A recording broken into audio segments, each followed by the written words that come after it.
Odùduwà o, àwa gangan ni bàbá. Koikimedia, Koikimedia, Koikimedia. We bringing the world closer to your doorstep. They never sabi wetin we carry for her. But they move closer before they go sabi. I said they never know wetin we carry for body. But they move closer before they go sabi. Ọ̀kín lọ lọ́jà ẹyẹ ìníwó lọ́jọ́. Ètò lórí kodò bí àdó ọgbẹ́jẹ lẹ́nu. Ká ṣiṣẹ́ fún ilẹ̀ bàbá wa, ká ṣiṣẹ́ fún ìlú bàbá wa, ká jùmọ̀ sowọ́pọ̀ ká lè gbódùduwà ga. Odùduwà kò bá lè gbé wá. Ọmọ Odùduwà ṣe gírí. Ẹ dìde fún ẹ̀tọ́ adúláwọ̀, ká lè jọ jùmọ̀ gbé délẹ̀ ìlérí, ká wálé gba ògo ilẹ̀ wa. Ká ṣiṣẹ́ ká lè jọ gbàdé, ká lè gbàdé adé adúláwọ̀. Àwa ni mọ̀lẹ̀ tí yóò tàn káàkiri. Ọmọ Odùduwà ni wá. Koikimedia, àwa là ń gbé tó lárugẹ. Ètò tó pọ̀jù owó tí wọ́n mọ̀ ní. Kásá ẹgbẹ́ polówó ọjà wá kájé bùgbà yín jẹ. Ètò tó pọ̀jù owó tí wọ́n mọ̀ ní. À ń gbé tó lárugẹ, à ń gbàsà lárugẹ. Ètò tó pọ̀jù owó tí wọ́n mọ̀ ní. News and sports ẹ máa rí gbọ́. Ètò tó pọ̀jù owó tí wọ́n mọ̀ ní. Ọmọ Ìjẹ̀bú alárẹ̀mí ló ní kí n máa ké tantan. Koikimedia ọ̀rọ̀ lágbájúmọ̀ mi o, máa bá ṣẹ̀rẹ̀ lọ o. Ọmọ Yorùbá nìyẹn, ọmọ Yorùbá tata o. À ń gbádùn rẹ ọmọ Ìjẹ̀bú alárẹ̀mí, ṣẹ́yìn ló máa fi dìbò tẹ̀ mọ́lẹ̀ o. Ẹ̀yin lọ́mọ onígbò máa ń dé máa dé, ẹ̀yin lọ́mọ onígbò máa wọ̀ o. Igbó máa wọ̀ dájòjì ò gbọ́dọ̀ wọ, àjòjì tó bá wọ bẹ́ẹ̀ á bẹ̀rẹ̀ ní ẹbọra. Ẹ̀yin lọ máa náwó kóyìnbó tó dé, ìgbà tó yìnbó dé o, owó náà dẹ́ tún pọ̀ sí o. Koikimedia ṣàwa ní bàbá. Koikimedia àwọn ní bàbá. Koikimedia àwọn ní bàbá. Àdáńtọ́ àtúnpèrègèdè. Koikimedia àwọn ní bàbá. Àwa là ń gbé tò lárugẹ, jẹ́ ká jọ gbọ́ o. Koikimedia àwọn ní bàbá. Àtúnjà fẹ́tọ̀ ilẹ̀ wa, fẹ́tọ̀ ilẹ̀ Yorùbá. Koikimedia àwọn ní bàbá. Ọmọ Oòduà ni wá o, tọkàntọkàn. Koikimedia àwọn ní bàbá. Ikú tí ó ṣe bí lébi òsì, àdìmú bàbá iyọ̀. Koikimedia àwọn ní bàbá. We bring you work closer to your doorstep. Koikimedia àwọn ní bàbá. Afẹ́fẹ́ tó ń fẹ́ òòtún kan kí oko lára ni.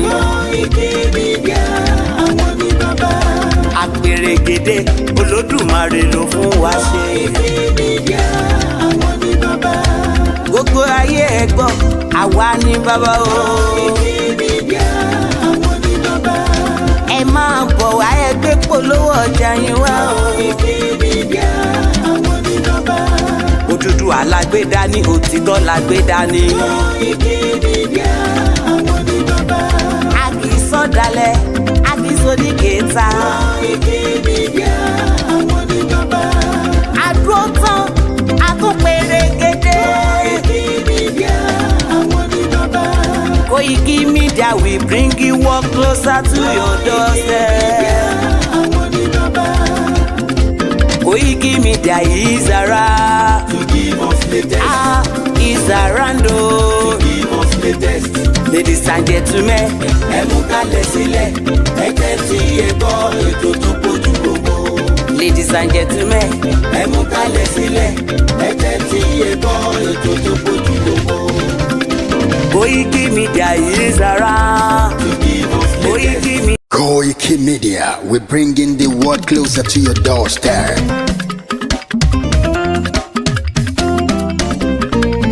Koikimedia.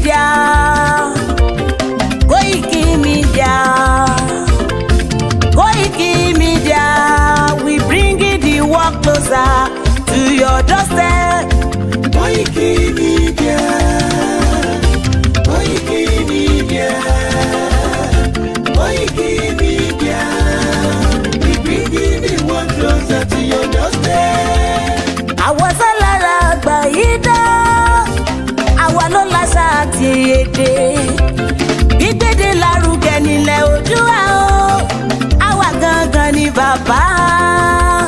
Koikimedia, Koikimedia, Koikimedia. We bringing the one closer to your doorstep. They never sabi wetin we carry for her. But they move closer before they go sabi. I said they never know wetin we carry for body. But they move closer before they go sabi. Ọ̀kín lọ lọ́jà ẹyẹ, kìnìún ló ló lajú. Ẹyẹ tó lórí kodò bí àdán ọgbẹ́jẹ lẹ́nu.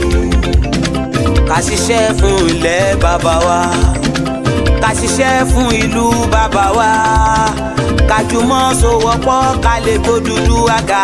Odùduwà kò bá lè gbé wa. Ọmọ Odùduwà ṣègìrì, ẹ dìde fún ẹ̀tọ́ adúláwọ̀, ká lè jọ jùmọ̀ gbé délẹ̀ ìlérí, ká wálé gba ògo ilẹ̀ wa, ká ṣiṣẹ́ ká lè jọ gbàdé, ká lè gbàdé adé adúláwọ̀, àwa ni ìmọ̀lẹ̀ tí yóò tàn káàkiri. Pé ọmọ Odùduwà ni wá. Koikimedia, àwa là ń gbé tó lárugẹ.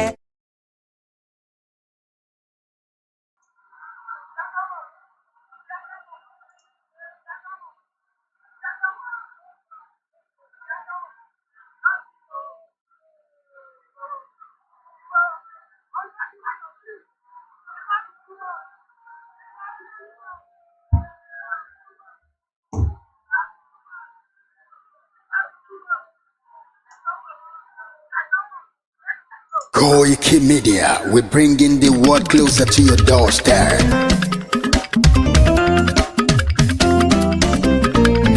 Koikimedia, Koikimedia.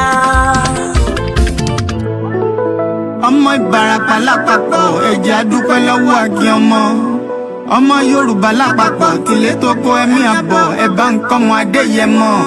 Chief Sunday Adéyẹmọ Ìgbòho orúkọ ńlá tí ń jámọ̀ láyà bí àrá orúkọ tó ń dẹrù bo lórúkọ gan-an. Ọmọ Yorùbá ẹ má sùn o torí pé bùrà a kò lè fojú kégbodò láyé títa ríro lẹ̀dá ń kọlà wúrà tó máa dán alànà kọjá dandan o. Ọ̀wọ́n irin ní má bẹ̀rẹ̀ wọ̀nà ẹ̀dá kan lè ṣì wá lọ́nà mọ́ ẹjẹ́ àfìmọ̀ṣọ̀ kan ká lè débi re ẹjẹ́ àjọ gbárùkù ti Sunday Ìgbòho ṣá ọmọ Ìgbòho mọ̀rẹ́ nílùú Alágbàdo Òde ọmọ atapẹ̀tẹ̀ wọnú omi ọmọ gèdèlè wodò sànyà ìsànyà ò rẹ́ràn bàbá yín láàrin ìdí omi kò sì náà ń kán sí yín lẹ́nu ọmọ òkúta mẹ́ta òkè Ìgbòho ìkan ń ṣe yín ní dábọ̀dàbọ̀ ìkan ní mọ́ rọra ìkan tó kù nígbà tí wọ́n ò mọ̀ Ìgbòho mọ̀rẹ́ kí ló dé Ìgbòho mọ̀rẹ́ sí ọmọ òpópó sanran ìgbàgede Ìgbòho sùn wọn láláìsí bẹ̀rẹ̀ wọn ní kó ní bẹ̀rẹ̀ ó máa kó bẹ̀rẹ̀ lọ ẹ̀sìn òní bímọ méjì ní Ìgbòho mọ̀rẹ́ bẹ́sìn bá bímọ méjì ní Ìgbòho àfikàn pọpọ sí amúkan yòókù bọ sànyà àtúmúyà rẹ̀ tí ò lọ́rọ̀ gbọ́ àfiṣẹrù wálé wàràmùjẹ ọmọ onílé ọlà àwọn àjòjì tó ń ṣe ségesège tọ́láwọn ò ní bomi kó sí mu wọ́n láwọn ò ní bomi sànyà wẹ́sẹ̀ ìgbà tójú kò fi rí ńkọ́ gbogbo wọn náà sáré bomi kó sí mu wọ́n sì bomi sànyà wẹ́sẹ̀ ọmọ abẹ́rẹ́ mẹ́ta òde ayé ọ̀kan ṣẹ́ ọ̀kan tẹ̀ ọ̀kan tó kù ní gbogbo ayé ti ránṣọ kiri gbogbo ọmọ Yorùbá Sunday Ìgbòho onírèlẹ̀ láéláé torí àbá lásán nìkan ń dá òkúta ò ṣe gbé fún wọn o ìmọ̀ràn lásán ni ti balùwẹ̀ kò pọ́sibú kó dòdò láyé ń bí ó kún díẹ̀ kí tọ́ domi láéláé tọ́ mi lè domi Sunday Ìgbòho arógun má ti dí tó ń jà fẹ́tọ̀ Yorùbá ní tilé tó kó. Ọmọ Ìbàràpá lápapọ̀ ẹ̀jẹ̀ adúpẹ́ lọ́wọ́ àkí ọmọ Yorùbá lápapọ̀ tìlé tó kó ẹ̀mí àbọ̀ ẹ̀bá nǹkan mọ Adéyẹmọ.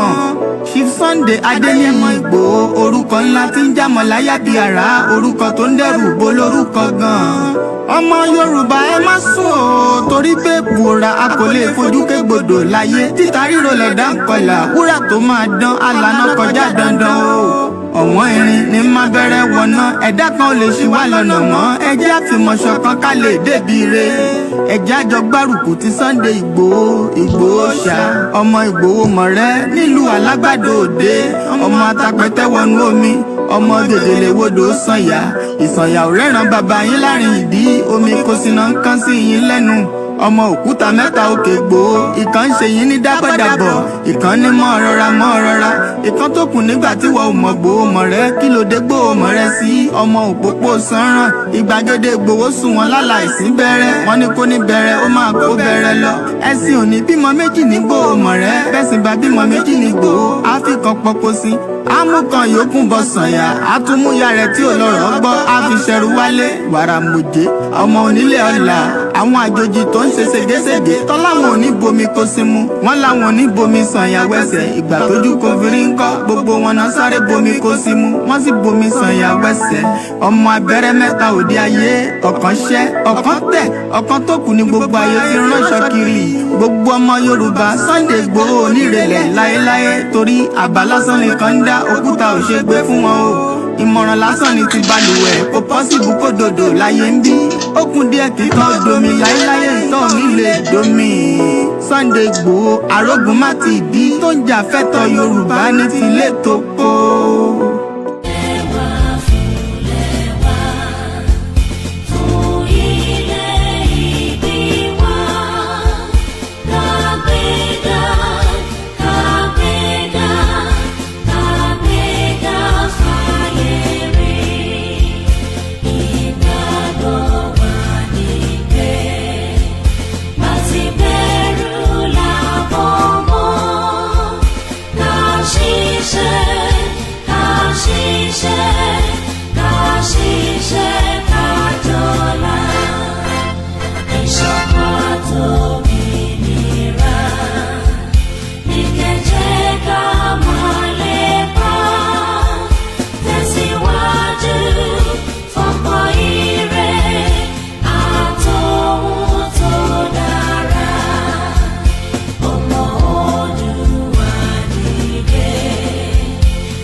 Again. No going back. Igboho òòṣà, iṣẹ́ rẹ̀ ń tẹ̀síwájú. Mr. Koiki ẹ ṣé o, àwọn ọmọ mi ló ń kí yín o. Àwọn ọmọ mi ló ń kí yín o. Lágbára Ọlọ́run, a máa délẹ̀ lérí o, lórúkọ Jésù. Yorùbá nation. Thinking about how we've been having this conversation about the unity of Nigeria. And I reflect back at some of the prominent statements made by some of our founding leaders. And I feel that probably this will help us to have a conversation on the Nigerian unity. I just brought four, not to bore you. First, and I quote, not my statement, Nigeria is not a nation. It's a mere geographical expression. There are no Nigerians in the same sense as there are English, Welsh, or French. The word Nigerian is an distinctive appellation to distinguish those who live within the boundaries of Nigeria from those who do not. This is accredited to Chief Obafemi Awolowo, the former Prime Minister of the Western region. The second one, and I quote, it is true that we politicians always delight in talking loosely about the unity of Nigeria. 60 years ago, there was no country called Nigeria. What is now Nigeria consisted of several large and small communities, all of which were different in their outlooks and beliefs. The advent of the British and that of Western education has not materially altered the situation, and the many and varied communities have not knit themselves into a composite unit. This is accredited to Sir Ahmadu Bello, former Premier of Northern Region. The third, and I quote, since 1914, the British government has been trying to make Nigeria into one country. But the Nigerian people themselves are historically different in their backgrounds, in their religious beliefs and customs, and do not show themselves any sign of willingness to unite. The Nigerian unity is only a British intention for the country. Impediment to Yoruba development is the impediment to Odua development. Without Nigeria, we won't be where we are. 1962, we were far ahead of South Korea and North Korea. We were far ahead of China even. We had television before France. We had radio before South Africa. Now look at where we are today. I think it's a shame that even any Yoruba man can be talking about restructuring at this point in time. What are we restructuring? This country that is already shot to pieces? I don't think that's what we want. But they are always talking about giving Nigeria a chance. The patience of Yoruba with Nigeria has come to an end. If you don't allow we Biafrans to go, that zoological republic called Nigeria will be a worse place than Somalia. And today it is happening. And if you have not applied for your Somalian visa, please try and do so. Should I say Somali visa?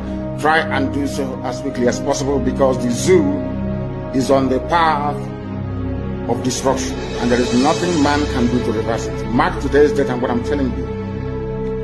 Nigeria will be destroyed beyond human comprehension. They wanted to be separate from the country that the British Empire had imposed on us, which was this country of Nigeria, where they kind of took a bunch of independent nations who don't have anything to do with each other, don't even speak each other's language, don't relate. Many of them were even enemies and warring at the time, smushed them all together and drew these arbitrary lines around them and called them countries and named those countries. Right. And then said, now y'all get along and do a country for us and be a union for us. And then go through, contentious, bloody independence processes that never really yield any real independence. You're still part of a commonwealth afterwards. True. And you have the eternal meddling in your affairs and the eternal extraction of your resources and the eternal fomenting of divisiveness and infighting in order to be able to control you. This is what an oppressor does, a colonizer does. These are tactics and strategies of dominance. Right. We were subjected to that as a larger unit of Nigeria. And then when the Igbo people said, we want our own thing, let's go and do that. Well, it so happened to be that the territory that this new country of Biafra was going to be in included very, very rich oil reserves. And the British were not going to let go of that. Wow. And the people that they had put in power, their puppet Nigerian governments weren't going to do that either, because they needed it for the Nigerian project. Right. And Britain needed it for its own interests and uses. So Great Britain got directly involved in this civil war and in the war for independence, and decided that they would do everything to make sure that Biafra did not go. Wow. And this everything meant directly funding genocide of the people of Biafra. Good morning. How una dey, my people, my people. Muki Yawaneki, the sensei, my sister, my auntie Latifa Ajala, Egbomi Abiodun George, Kingsley, how you doing, my brother? Samson Ajiwole, Nigeria. When they talk about the unity of one Nigeria, you just laugh, Say, where is that unity? We keep Nigeria, keep Nigeria for our traditional rulers. They visit Abuja, everybody talk, they give them hotel, they sleep, they go back to their base, and the average Nigerian doesn't even understand what is going on, because they can't eat 3 square meals. Fulani, they kill them left and right, But at least, when you see all our traditional rulers like this, you are excited. Imole Yoruba one. Good morning, good afternoon, and welcome to every one of you this morning. It's just about 9 minutes past 3 a.m. in London. And I hope and I pray I met everybody well again. Jimo Rasak, Nigeria is an illusion. Moki gbogbo àwọn ọba ilẹ̀ Yorùbá. Moki Oriade. I say good morning to them. Yami Bemileke, good morning. This is Koikimedia Live. It's just coming up to some few minutes past midnight. Very, very late. That's why I don't give it time. If you catch me live, you don't catch me live, you watch it. Tony Ages, good morning. And I have this my CCTV camera with a monitor. Those of you where they come in and go out. I think I need to push it up a little bit. This my CCTV camera. I put it like that. And here they take monitor all the evil spirits. Just like that. Just they watch them. Anybody won't mess around with Koiki, just capture them, pure, and help me record them. Then I say, well, you're not recording. The zoo country. The zoo, everybody is sleeping now, they go to kill mosquito. Yeah, mosquito, mosquito, mosquito. No light. The zoo country. I think I have something to buttress the zoo country. Where is our zoo? Zazu. Yeah, Zazu. Zazu. Zazu.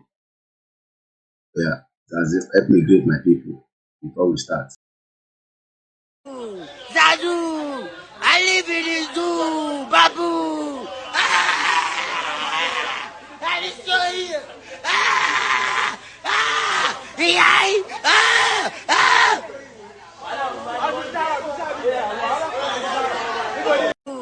Zazu, I live in the zoo, Babu.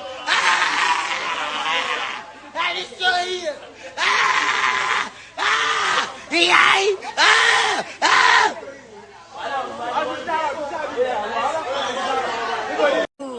Zazu, I live in the zoo, Babu. I destroy you.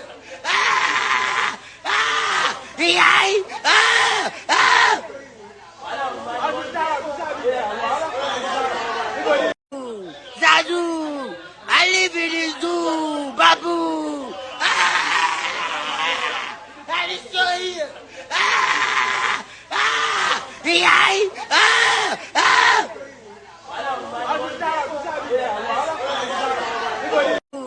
Zazu, I live in the zoo, Babu.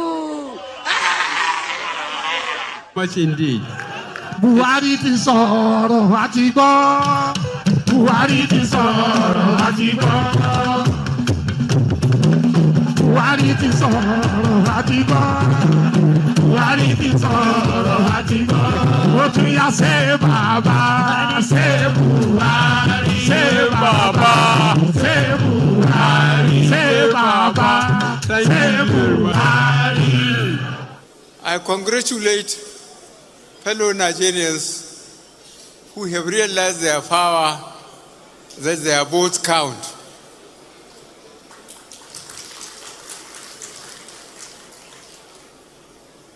I'm looking forward to tomorrow to fly to my base and go back to my cows and sheep.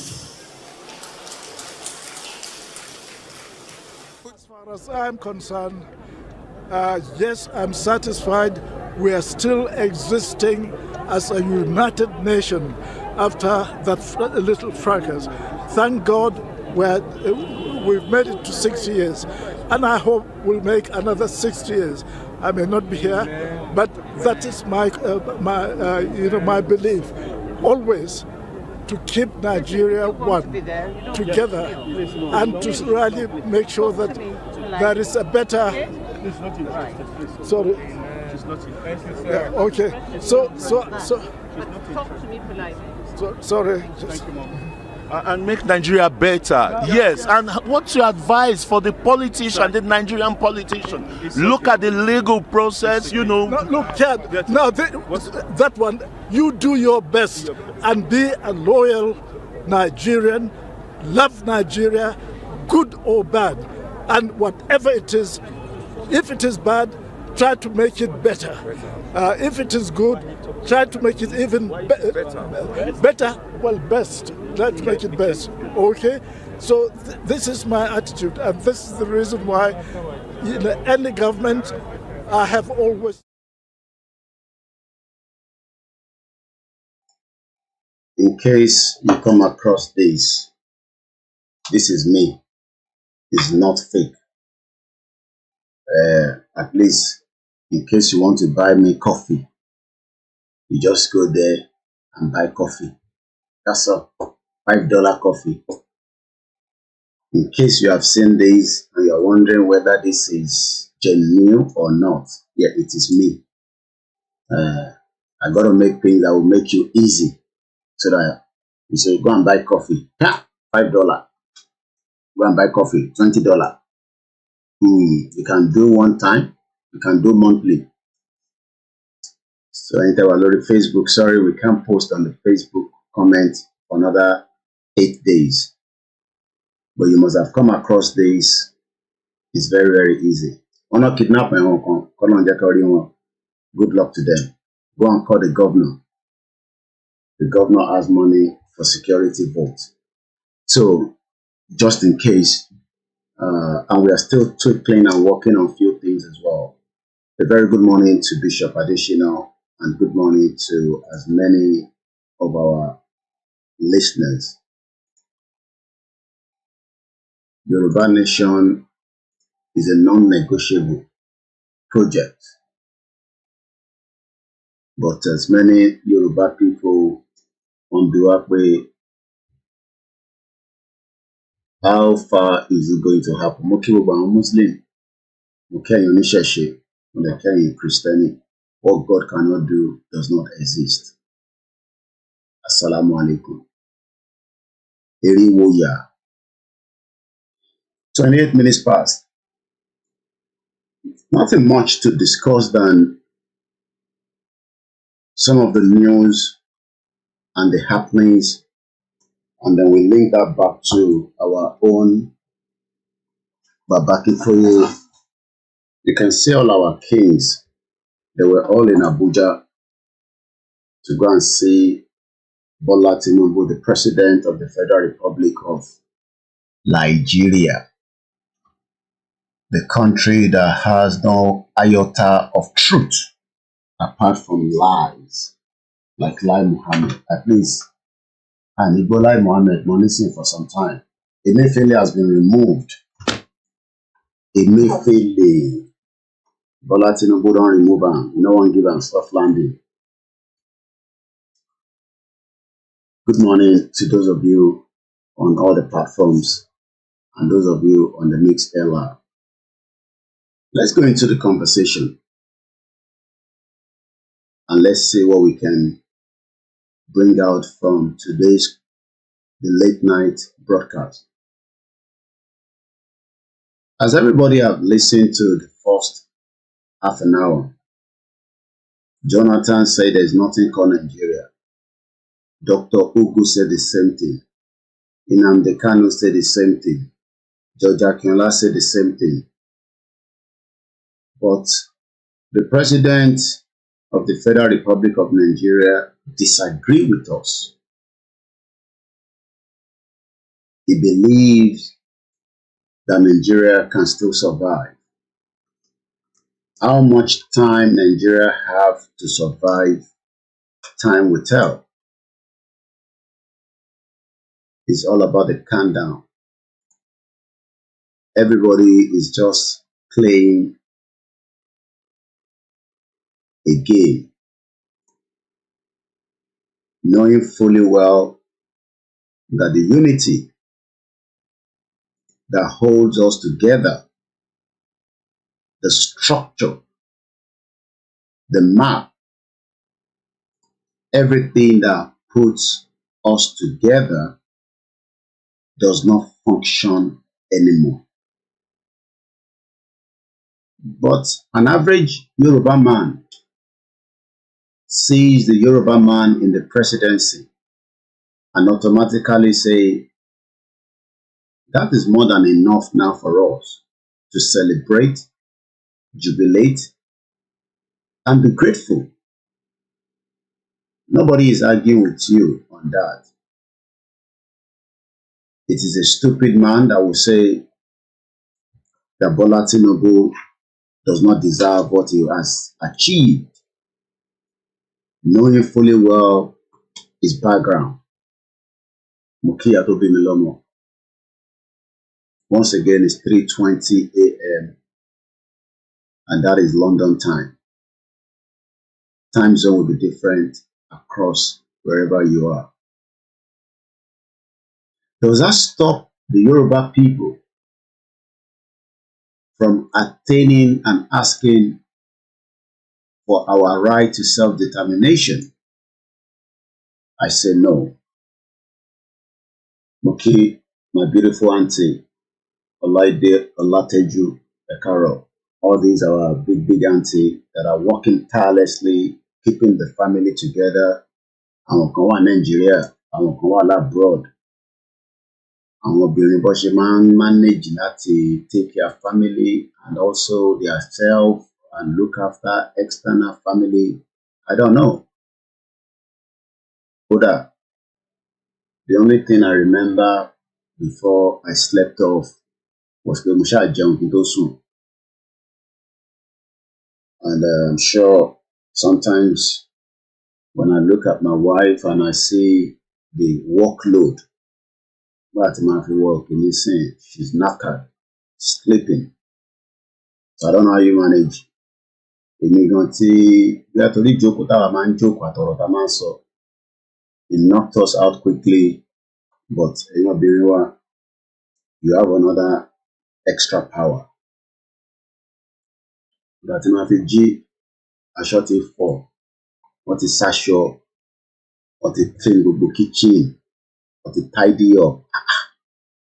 Mo ń ṣe nínú oorun 2 hours yìí tàbí 4 hours tí mo sùn yìí. Kódà cousin mi tó wá kí mi gan, mo mọ̀ ìgbà tó lọ, ìyẹn wà látà. Lẹ́yìn ìgbà tá ti sọ̀rọ̀ tá ti jẹun, ó kàn rí pé bàbá yìí ti ń sùn lọ, lẹ́nu a tún máa ríra later. Mo ò lè sọ bóyá ojú window ló gbà jáde, bóyá inú yàrá ló gbà jáde. Prince Adéọlá mo kí yín. Mo ṣáà mọ̀ pé ìgbà tí màá fi jí nísìn, wà látà gan fúnra rẹ̀ gan ti lọ. Wọ́n wonder pé ṣé mo ti sùn bẹ́ẹ̀ ni? Bẹ́ẹ̀ ṣe máa sùn jọ́ kan tí ẹ máa bá wa nínú Yorùbá nation nìyẹn. Lójú ẹ̀yin kan is like we are wasting our time.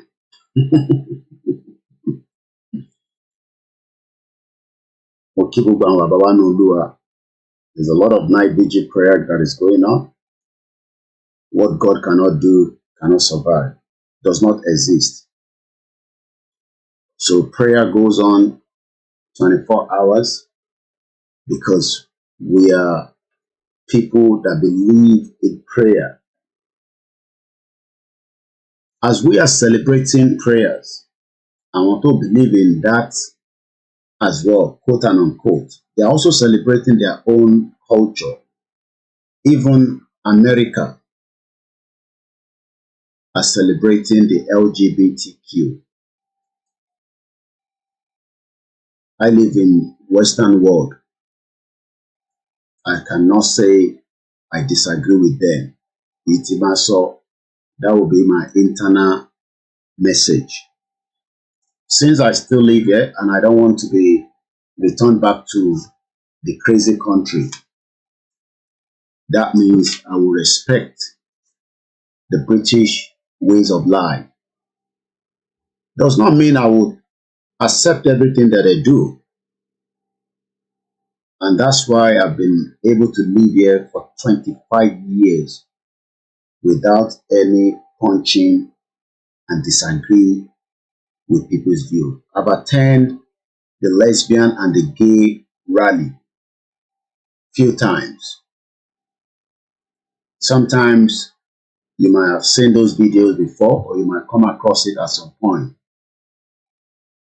I am a journalist to the core. My job also means that as a journalist, I cover everything from anything. I've attended different conferences, rallies. But one thing is, the one to do by ministry tí mo gbé dání presently to take time me gone away from my own ways of life is the Yoruba nation. And I'm very pleased, very happy doing it. I've never woke up and say, man, I've never. Because I believe in it, just as Professor Adebanji Akintoye believes in it. Just as IGBOHO believes in it. Because we must finish off what Baba Olowo did not finish. Some people might say, how soon is this journey going to happen? And are we even sure that it will ever happen in our lifetime? And when I look at my age, and I ask myself, do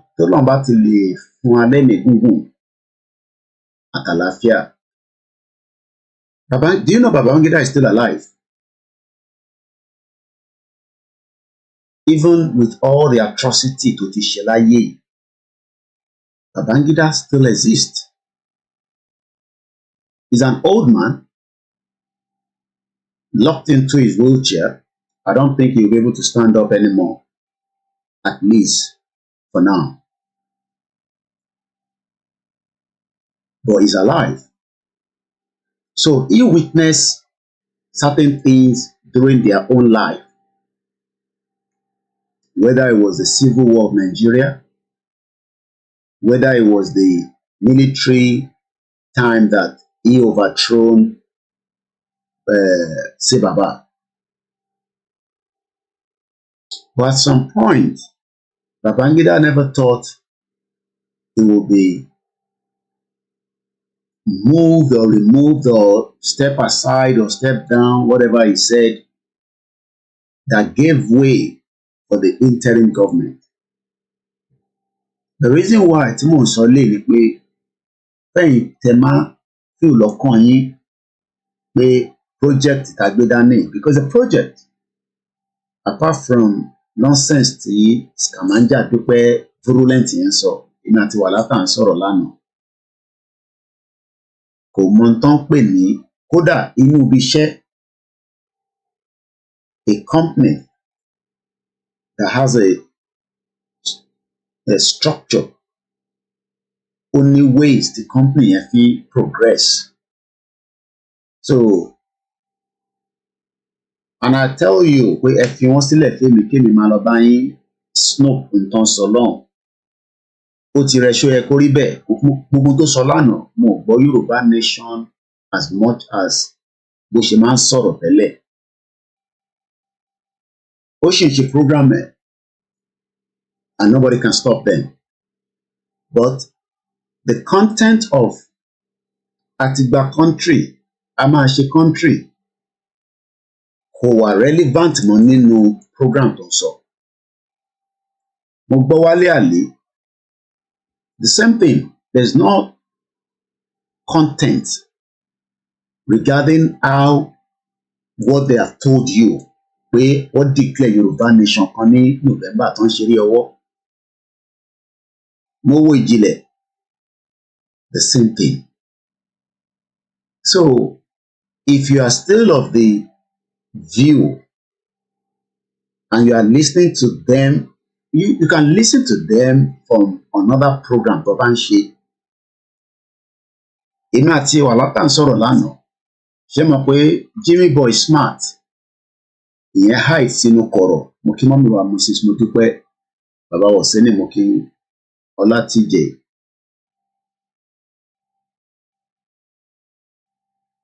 Àṣàyè Káyọ̀dé, mo kí. You can literally Prince Adekunle, good morning. Idris Abimbola, mo kí ẹ káàbọ̀. You can go and listen to them, but don't have it at the back of your mind pé àwọn tẹ́ ń gbọ́ yìí ẹ ti gba country. Ẹ má ní at the back of the mind pé àwa tẹ́ ń gbọ́ náà níbí báyìí pé a ti gba country. Because there's nothing like pé Yorùbá nation country ti exist.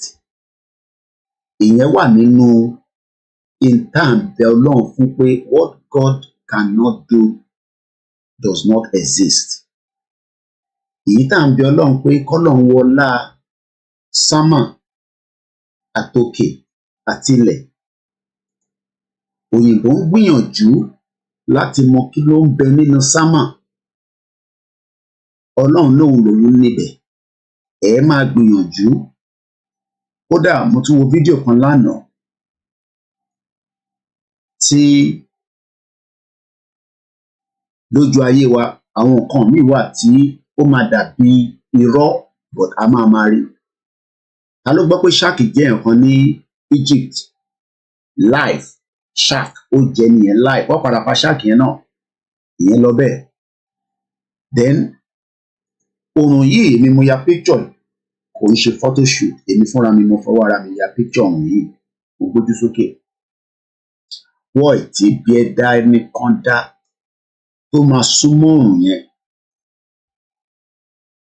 So the power of our forefathers, nígbà tí mo ti mú ti Mùsùlùmí àti Kìrìsìtẹ́nì kúrò, kò sọ́balẹ̀ Yorùbá kan tó lè dá Yorùbá nation dúró. Kò tíì sí politician lẹ̀ Nàìjíríà tó lè stop project. It's a project.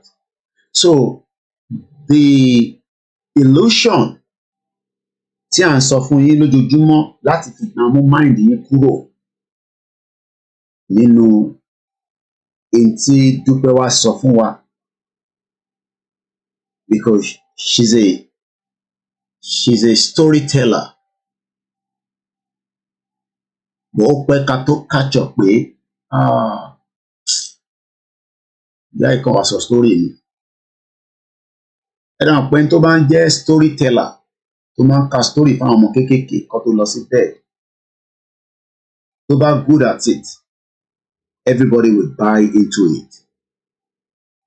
And that was the reason why we bought into that nonsense, jagbajantis, fraudulent, the biggest fraudster of our time. Don't pè ní woman. She was able to achieve a little bit, just a little bit, but not much. It took time before we realized that ìyá Dagboru tẹ̀ ń wò yìí níbí báyìí, woman yìí tó jáde bí ṣe ẹ̀kọ́ níbẹ̀ ṣe máa ní bèbí ti ṣẹ́jú, bèbí eléyìí ò ṣẹ́jú rárá. She's a born bastard. But we've been able to box her. Pé kò ní jáde, ó sì máa jáde wá sọ̀rọ̀. I haven't seen her spoken until ó ti ń pé bí last week Wednesday ló ti sọ̀rọ̀ gbẹ̀yìn.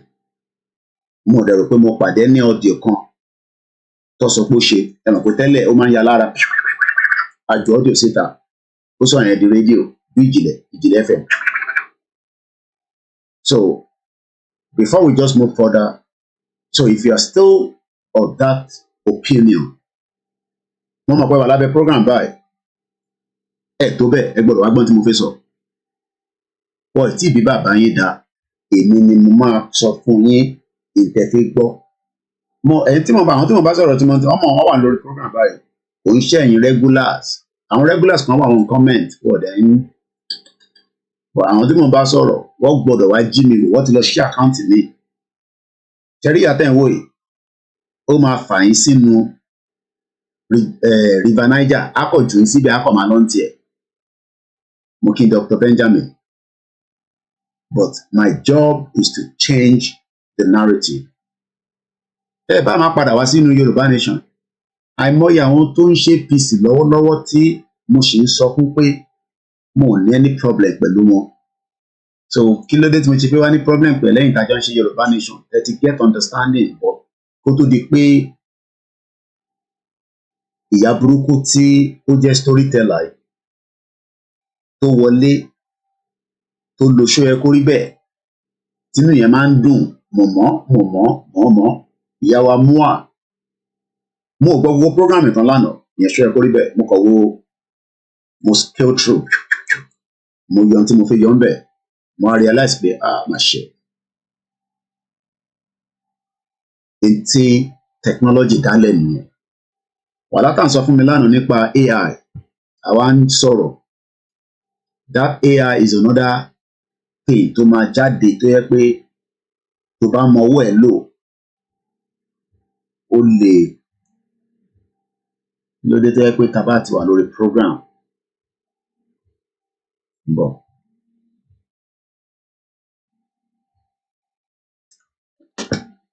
Ẹ má bínú kí ló ṣẹlẹ̀? Yeah.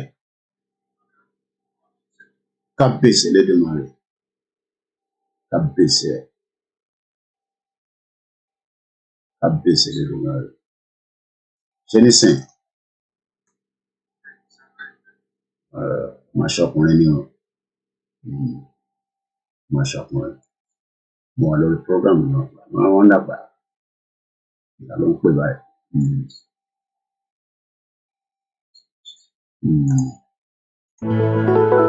Ọmọ Ìbàràpá lápapọ̀ ẹ̀jẹ̀ adúpẹ́ lọ́wọ́ àkí ọmọ Yorùbá lápapọ̀ tìlé tó kó ẹ̀mí àbọ̀ ẹ̀bá nǹkan mọ Adéyẹmọ. Chief Sunday Adéyẹmọ Ìgbòho orúkọ ńlá tí ń jámọ̀ láyà bí àrá orúkọ tó ń dẹrù bo lórúkọ gan-an. Ọmọ Yorùbá ẹ má sùn o torí pé bùrà a kò lè fojú kégbodò láyé títa ríro lẹ̀dá ń kọlà wúrà tó máa dán alànà kọjá dandan o. Ọ̀wọ́n irin ní má bẹ̀rẹ̀ wọ̀nà ẹ̀dá kan ò lè ṣì wá lọ́nà mọ́ ẹjẹ́ àfìmọ̀ṣọ̀ kan ká lè débi re ẹjẹ́ àjọ gbárùkù ti Sunday Ìgbòho ṣá ọmọ Ìgbòho. Ẹ má bínú lára àwọn ọmọ tó ń bá mi ṣiṣẹ́ ni mo ṣe ẹ̀dákẹ́ jáde láyé ọlọ́run bá fọ̀run kẹ́wọn. She's not been feeling very well. Wonder pé ta ló ń pè náà very unusual. So ẹ bá mi fún ládùúrà lára àwọn tó ń bá a ṣiṣẹ́ one of my video editor guy and sọ pé that is life. Àmọ́ máa wá lẹ́yọ kọ̀ọ̀kan àdé máa lọ ọlọ́run fọ̀run kẹ́ ìyẹ́ ẹ̀ wọ́n ṣẹ̀kù náà ni.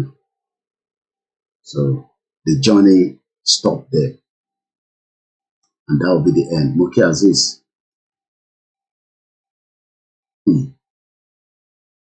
Èèyàn kan ní lọ́yìn rọ́ lápá ara system tó ṣiṣẹ́ ló affect ọmọ Yorùbá tó lọ yẹn náà nísìnyí. I don't want to go into too much detail because àmọ́ wàhálà tí wọ́n ṣe lórí ìyá yẹn ti tójọ́ mẹ́ta. But ṣé àwọn pé we live in denial. Méjì mẹ́ta ikú kan la tún gbọ́ ní òru èní nísìn I was wondering, I don't pay by to do the Sheriko money. I knew it was not a good news. Because for this time of the hour, at exactly 39 minutes past 3, let me just note it down. Ọlọ́run fọ́nà kẹ́wọn, ọba ń dúró ti ọmọ náà. Ó wà lára àwọn ọmọ tẹ máa ń gbọ́ voice ẹ̀ continuously nígbà tí wọ́n ń jáde tó máa ń ṣe rálẹ̀ yẹn.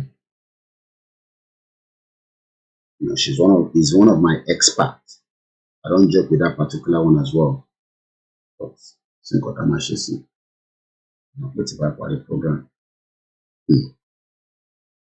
náà kò ṣàánú gbogbo wa.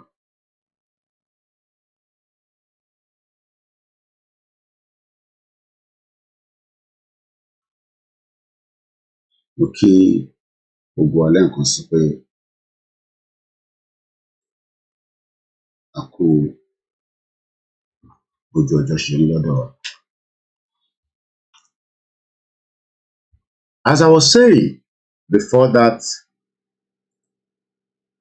sad news of the death of one of our staff member mother that died in location 9 called Nigeria,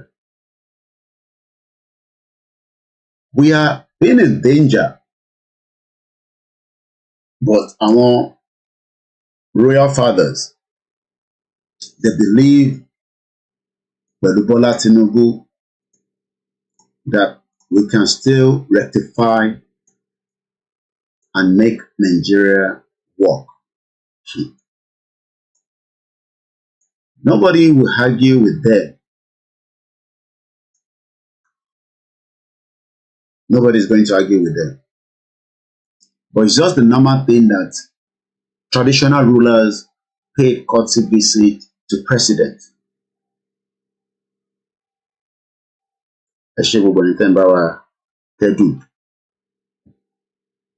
Expert me gidi number one.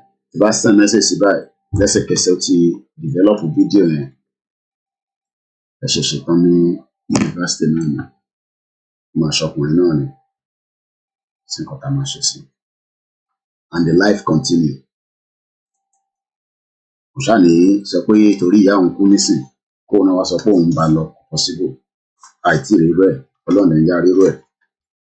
So kọ́lọ́run jẹ́ kọjọ́ jìnnà síra wọn. The mother has not been doing very well, just like everybody knows. Kò sí medical clinic ọkàn Nàìjíríà o. Gbàdúrà pé kọ́lọ́run má jọ kọlu àìsàn nínú Nàìjíríà. Kò dẹ̀ sí bíyàn ṣe fi wà láyé tí kò ní the point of breakdown, illness, whatever. People die here as well. Lánàá, ó ti di jẹ́ta nísìn. Sọ fún wife mi, mo BBC News. A young boy died in Manchester. Ọlọ́pàá ń lé, ọlọ́pàá pull out. Nígbà tó rí kó dà ń pé ọmọ yẹn ò ní dúró. Eventually, ambulance ló wá padà pa ọmọ yẹn. Can you imagine? Ta ló lè sọ ọmọ yẹn bí ó lọ kọlu ambulance ní bí ambulance kọlu. This happened in Salford in Manchester 2 days ago. So, ẹ ṣe gan ìyàwó Nikki Dickinson. Let's come back to the program because bá ṣe ń sọ pé èèyàn kú nísìn hospital kókó gbogbo àgbáyé àti ní Nàìjíríà tó sì ná wọ́n bí àwọn kan náà lọ́wọ́lọ́wọ́. So people die and people ẹ̀mọ̀ bí a gbẹ̀jẹ̀ àwọn ọ̀gá ti post ẹ̀ sínú WhatsApp tí mo pick ẹ̀ tẹ́lẹ̀ ní. Bí èmi ni ló kọ́kọ́ sọ fún náà. So àwọn tí mo agbọ̀n tí wà wẹ̀.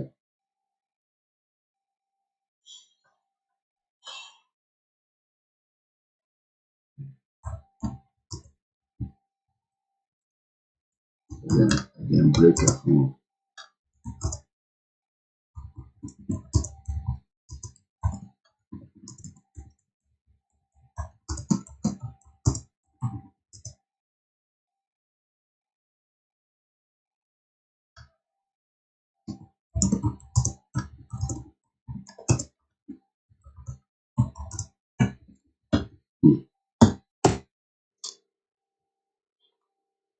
Let's say this something to be good. So the Yoruba people have very good, powerful representative from our tradition and those that represent us. Àwọn ọba wa, a ní wọn dáadáa. And I know that one more, the plight of the current state of situation in Nigeria, ẹ ká tẹ̀ ṣe omiti the Yoruba nation yẹn ká mú yẹn sí ọwọ́ ọ̀tún ká má fi jẹun àbí ká mú ṣàmú dání dáadáa ó dẹ̀ yẹ pé ọwọ́ òsì lẹ máa mú sí. But when we talk about the current state of things in Yoruba land, gbogbo àwọn ọba tí wọ́n represent wa, whether ọba first class, second class, third class, baálẹ̀, across different part of what is known in Yoruba land, ojoojúmọ́ ni wọ́n rí the atrocity and the pain. Mo kí ìyá wa ọmọ Abioti 12, ojoojúmọ́ ló ń rí. So èmi ò ní láti ṣe máa lọ sọ fún any of our royal institution pé ìyà ń jẹ àwọn èèyàn. No. I can always say all the time, mo dúpẹ́ fún olóyè Dr. Sunday Igboho, because látara ti olóyè èmi náà lè sọ pé mo jàǹfààní. Irú àǹfààní wo ni mo jẹ? Àǹfààní tí mo jẹ ni pé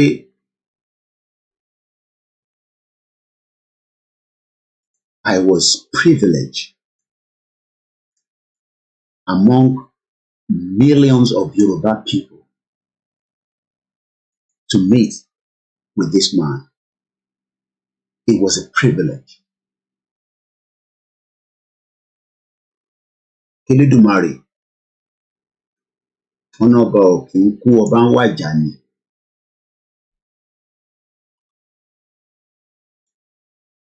I've told us so many times, all the information kan ni ẹ máa gbọ́ lẹ́nu mi. Bẹ́ẹ̀ fi kúnkú ṣìgàn bá mi sọ̀rọ̀. Èyí tí bàbá yìí sọ tí mo gbọ́ tó jẹ́ private kò gbọ́dọ̀ jáde. But one thing I asked him that I know during the interaction, they are aware of pé ìyà ń jẹ gbogbo ọmọ Yorùbá. Even èmi tí mo jẹ́ ọmọ sí bàbá àbọ̀mọmọ, whichever one tẹ́ bá fẹ́ pè, I saw the poverty in the palace. Because wọ́n sọ fún yín pé inú palace mo wà tí wọ́n múná lọ, and that for me did not go well. I did not feel comfortable at all. Gani institution tó jẹ́ the brand of the Yoruba people, because àwọn tí a máa sọ pé àwọn ní brand ilẹ̀ Yorùbá.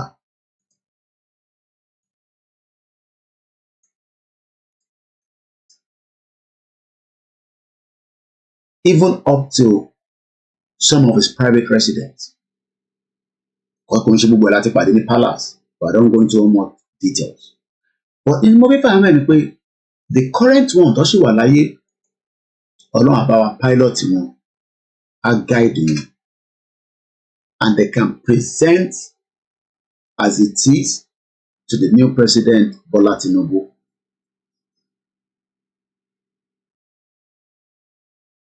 But every single one of them knows at the back of their mind problem tó happen ní inú community wọn. Every single one of them. wọ́n mọ ohun tó ń ṣẹlẹ̀.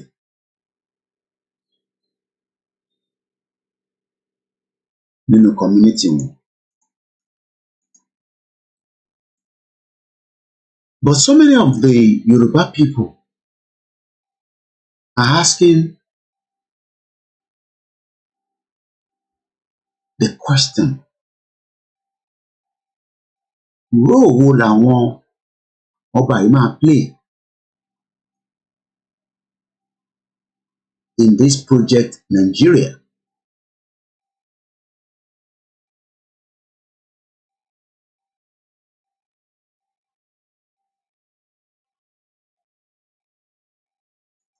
Tinubu is saying a lot of things to my near of interest to the Yoruba people, to the Hausa people, to all the 250 ethnic groups in Nigeria today.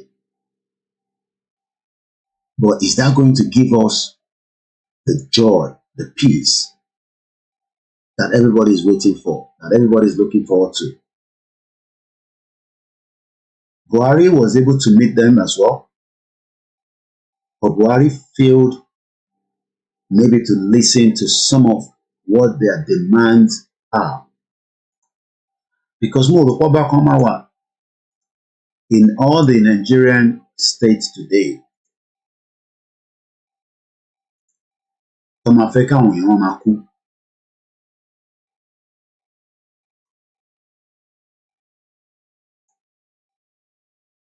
let's listen to what Tinubu says here.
The quality of this video is just the same quality of Nigeria. I mean, imagine even the quality. The audio is very bad. The audio is extremely bad.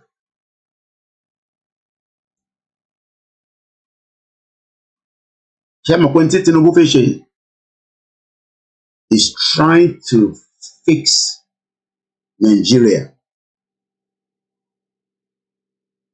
and Nigeria is going to drag him down.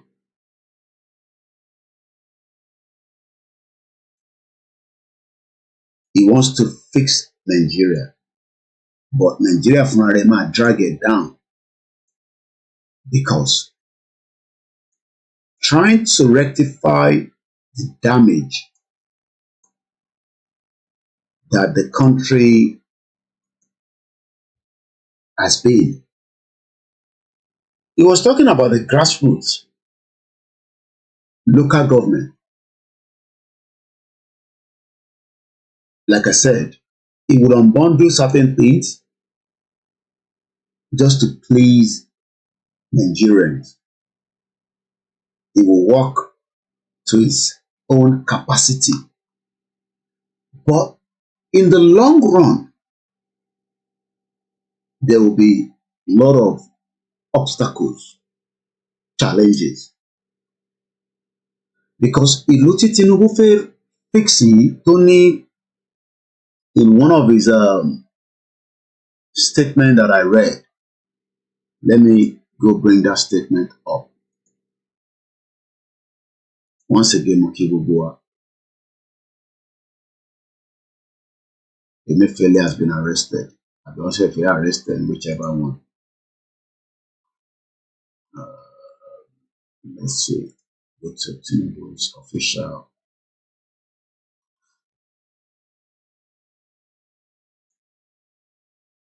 I enjoy my engagement this morning.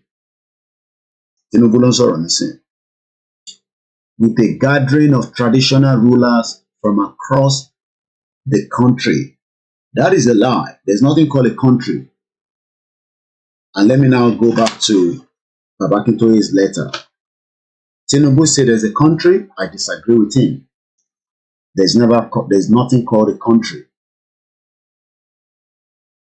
We lost a country in 1914 called the Yoruba Nation, the Yoruba Kingdom. Lẹ́yìn tí Britain decided to change the narrative.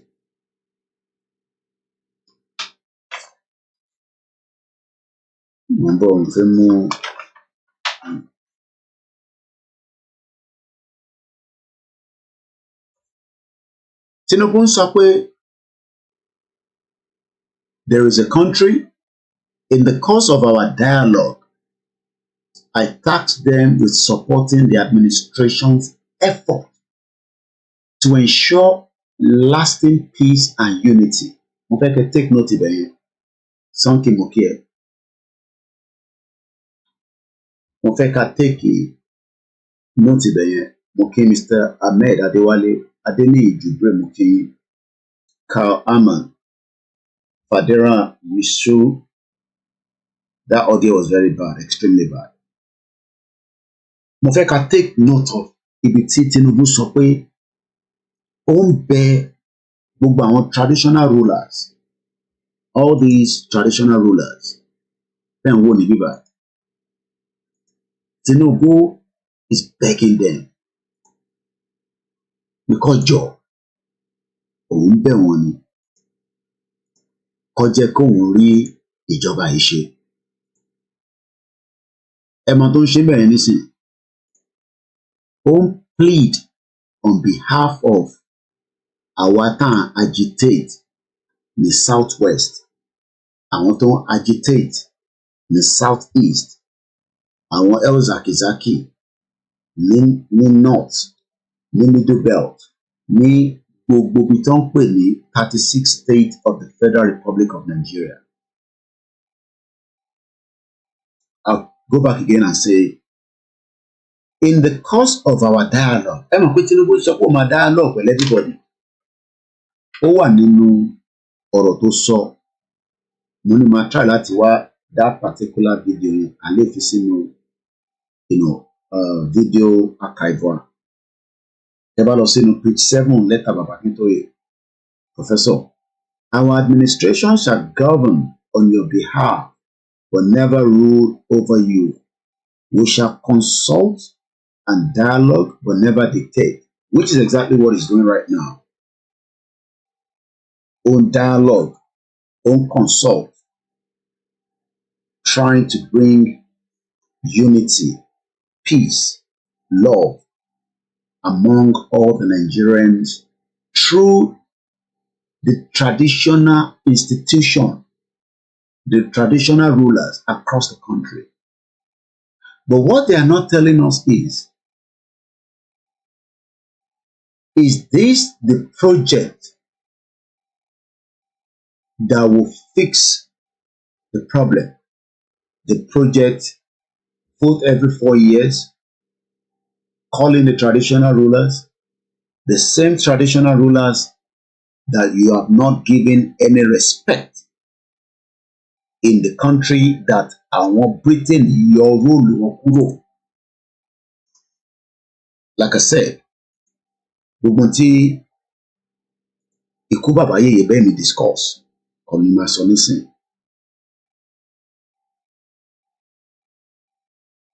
If any one of us is thinking that all these royal fathers are happy, we will your walk back into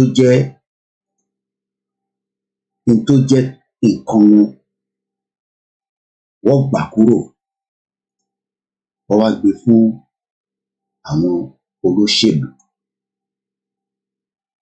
wọ́n gbé fún wọn pé kó manage it. That is what the British have done. I know what the late Aláàfin of Ọ̀yọ́ told me.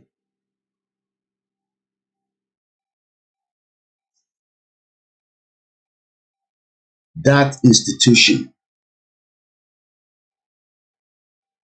that the same president and the previous president from Obasanjo, Yaradua, Jonathan, Sebaba, now Tinubu. Ìyàtọ̀ tá kàn rí nísìn ni pé Tinubu is from the southwest, the Yoruba man. There will be listening ears between him and the private. This is a public conversation. But when they get into that private section, Ooni of Ife or Jaja II will be able to express his views directly to Tinubu. The journey of Tinubu 8 years is already in making. After 8 years, Tinubu is the last card for the Yoruba people. After the 8 years, you will never get anything closer to Tinubu again. Never ever get anything closer. See Tinubu láti push pẹ̀lú or not after 8 years. By the time Tinubu complete his 8 years, God's willing, with a good health, he will not provide somebody in advance in another 8 years to work and push the north. So whatever you are watching right now is another script. By telling us in this message, in the course of our dialogue, Tinubu ló ń sọ̀rọ̀ nísìnyí, I task. Don't put in task. Let's go and look for the English dictionary of Tabasco task. When we use the word task, T-A-S-K, task. NATO troops are tasked with separating the warring parties. The past tense is task. Or the ed sí lẹ́yìn. So tá bá wá fẹ́ lo I task. Kí ni other word?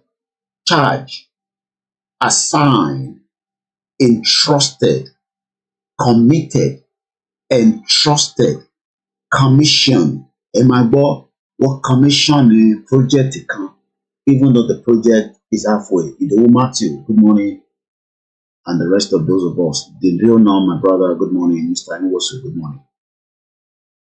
An happy weekend to each and every one of us. Delegated, designated. These are the words the President Bola Tinubu is telling the traditional ruler. But do you know that this traditional ruler does not have any power? Their power has been removed under the local government that they are representing.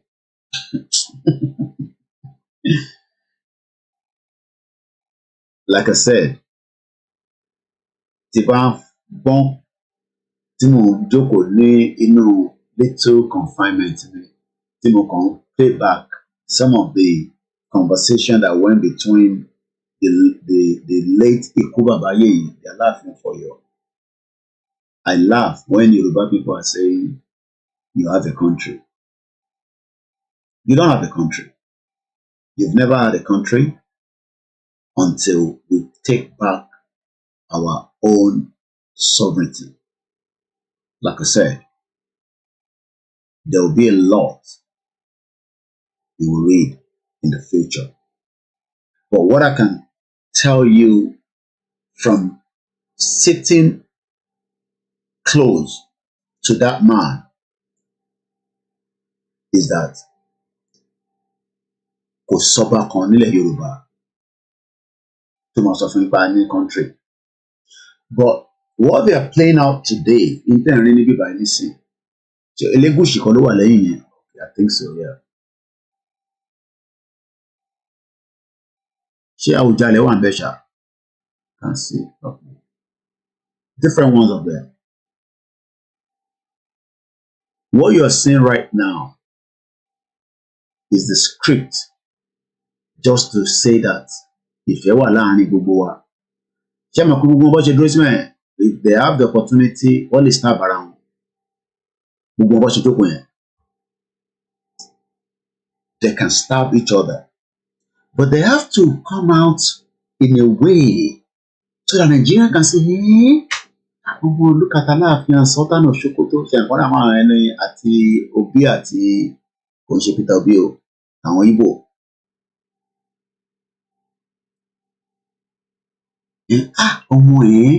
So this country is so united. But let me tell you, we're never united. And let me bring up to Baba Akintoye letter láti buttress ibẹ̀yẹn straight away. Because if you're looking at this and you are thinking that we are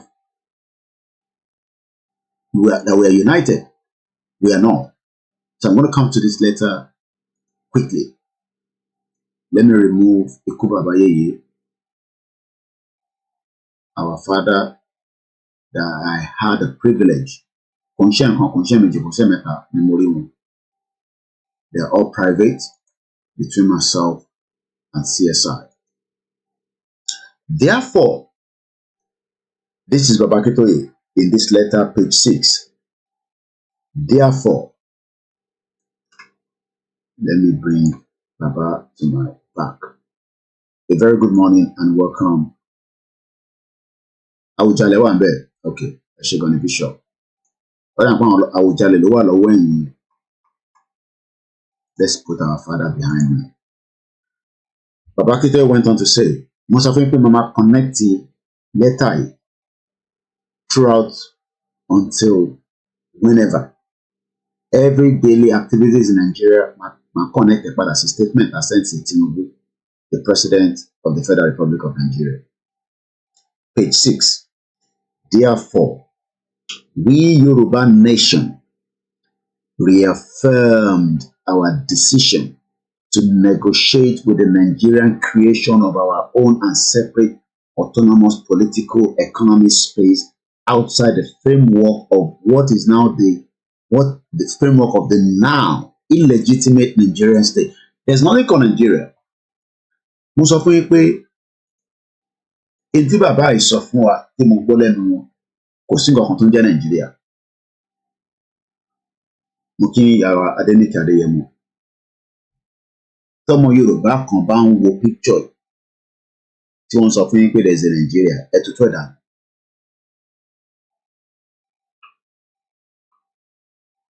The Yoruba nation or the Yoruba kingdom lost everything since 1914.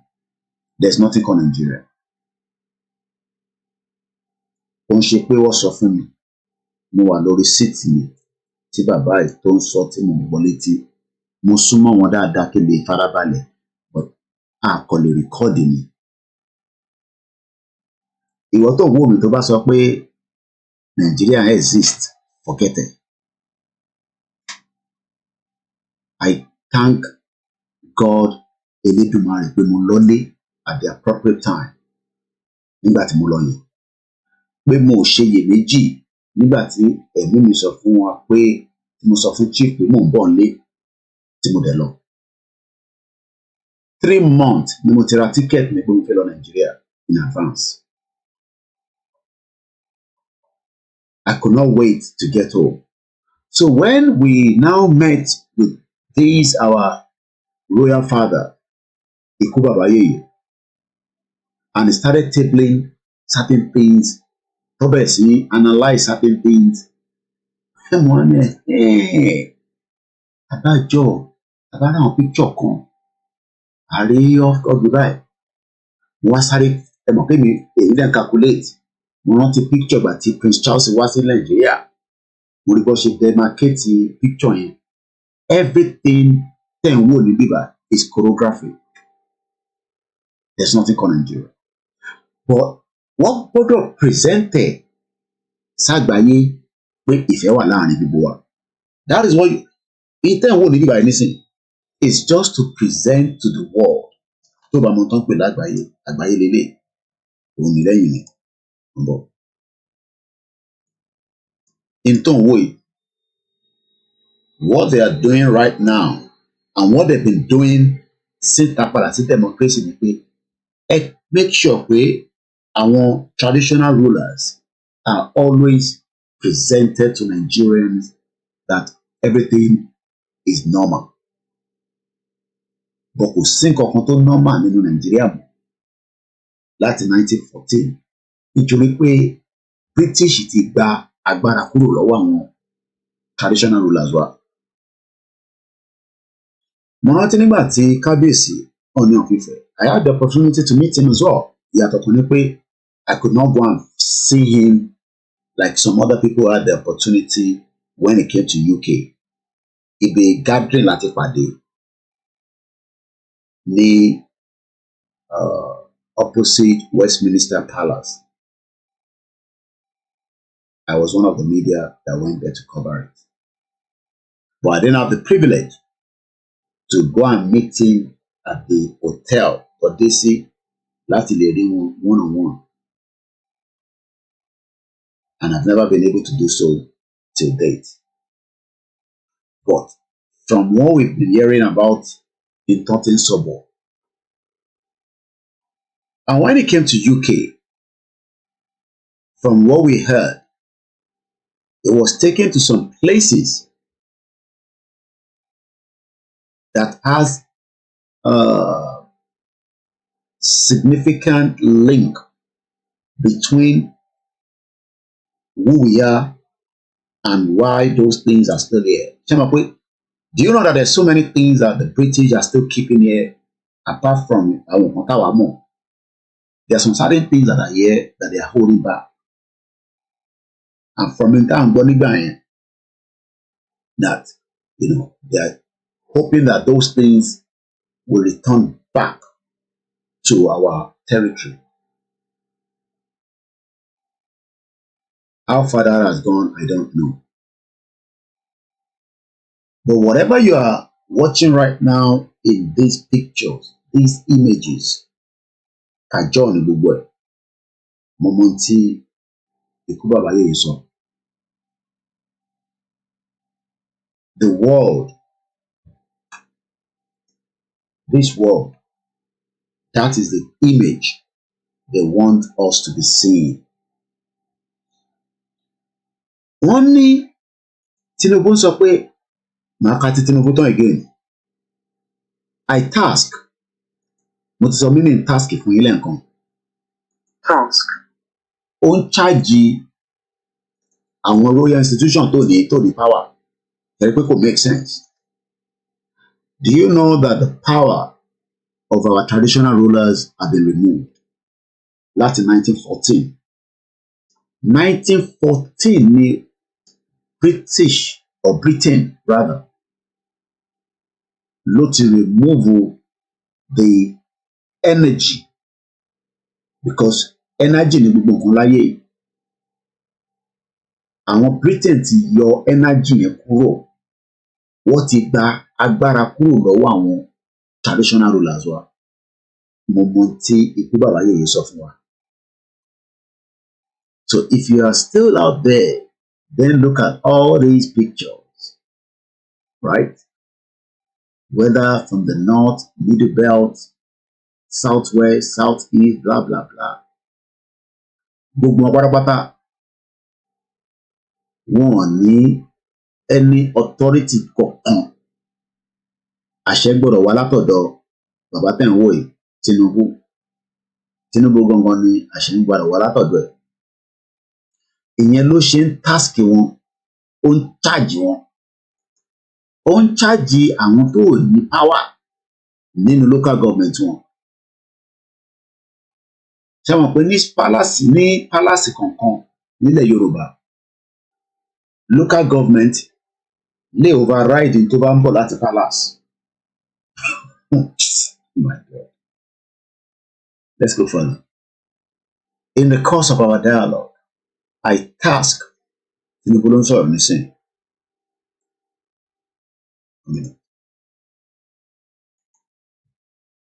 Only I task them with supporting the administration effort to ensure lasting peace and unity. Kí ló ń pè ní peace? Ẹ jẹ́ ká break it down. Ẹ jẹ́ ká lọ wá meaning ní peace. Tá bá sọ pé peace.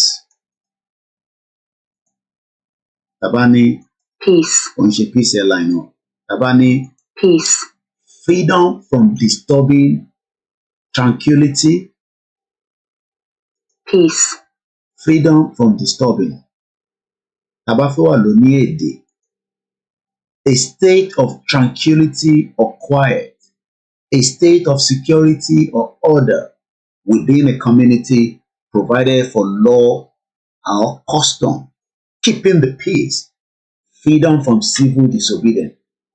Do you think that there will ever be peace in Nigeria? Ẹ̀mú yẹn dání sọ́wọ́. Àti mo meaning peace. Kí ni meaning unity? Because those are the two things tí Tinubu ń charge àwọn traditional rulers. Unity. Tabani. Unity. Again. Unity. Ìyẹn náà ní the state of being united or joined as a whole. The state of being united. Tabafe ló ní èdè àṣàrò. What is the real meaning of unity? The state of fact of being united or combined into one as the part of a whole unification. My question now is, are we united? And is there peace? I go back again to Baba Akintoye's letter, page 6. Therefore, we Yoruba nation reaffirm our decision to negotiate with Nigeria the creation of our own and separate autonomous political economic space outside the framework of the now illegitimate Nigerian state. Nigeria is an illegitimate state that even the late Alaafin of Oyo told me when I paid a courtesy visit to him, not in the palace, in his residence. Ọ̀tọ̀ ni kó lọ kí ọba ní palace, ọ̀tọ̀ ni kó lọ kí wọn ní resident wọn. When they are in their residence, it's a different game entirely. We Yoruba have repeatedly stated these in our letters and petitions to the United Nations, organizations, as well as to the various governments of the world, including the Nigerian government. In particular, we have stated as follows. Above all, we Yoruba concluded irrevocably. Taba sọ pé irrevocably, kí ni meaning ẹ̀? Irrevocably. Ní ọ̀kan bá ní irrevocably, kí ni meaning ẹ̀? Irrevocable. Irrevocable. Irrevocable. One more time. Irrevocable. Kí ló mean? Not able to be changed, reversed, or recovered. Ìwọ tó ń gbọ́ mi lóru ènìyàn àti ìwọ tó máa gbọ́ fídíò yìí. Bẹ́ẹ̀ pé Jésù Kristi, bí a pe ànábì, bá a pe àwọn ìnílẹ̀, lè change situation Nigeria. Bola Tinubu does not have what it takes to change it. Ìyẹn ni bàbá ṣe sọ pé irrevocable. Tàbá wá fẹ́ lò ní èdè ọ̀rọ̀, according to the Britannic Dictionary, not capable of being changed, impossible. Gbogbo tí Tinubu fi ṣe for 8 years, it will be impossible for him to achieve peace and unity among all Nigerians. It's possible. Even with the disguised picture, this is a disguised picture.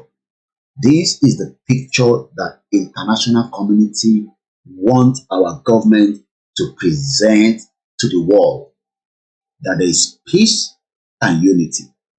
And when we now start breaking it down bit by bit, you should ask yourself, níbo ni peace yẹn wà, níbo ni unity yẹn wà?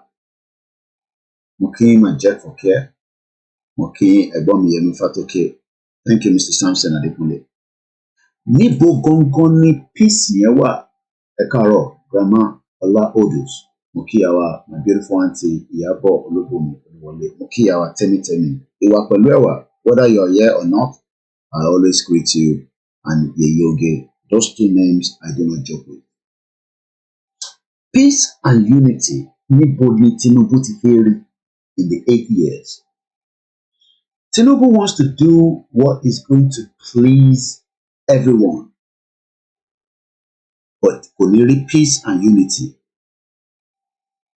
Ó ń sọ fún wọn pé he wants a lasting peace and unity by promoting responsible behavior and patriotism. Ẹ jẹ́ á fi behavior sílẹ̀, ẹ jẹ́ á lọ wo meaning patriotism. So Tinubu expect èmi àti wọ through àwọn ọba tí wọ́n ti gba power kúrò lọ́wọ́ wọn. The last power tí wọ́n lò ní ilẹ̀ Yoruba kingdom was before the 1914 amalgamation. Ìjọ tóyìnbó ti declare 1914 amalgamation, wọ́n ti gba agbára kúrò lọ́wọ́ àwọn ọba wa. Kò sí nǹkan kan tó ń jágbára mọ́. Gbogbo tá kan rí nísìn is all gimmicks. Mo mọ tí kú bàbá yèyé sọ fún mi nígbà tá lọ rí wọn. Kò ń ṣe méjì, kò ń ṣe mẹ́ta, mo ní privilege láti rí wọn nínú resident wọn. So, but Yoruba people nísìn, everything seems to be cool when they see this kind of images. These images has been presented to us for the last 24 years. But kò mú peace wá, kò mú unity wá, ṣó lè mú patriotism wá? Ẹ jẹ́ ká lọ wo English meaning patriotism. Tóyìnbó bá ní patriotism. Tó bá ní patriotism. Kí ló ń pè bẹ́ẹ̀? Patriotism. An American citizen would die for America. A British citizen would die for the British. Ó ní bèbí kan tí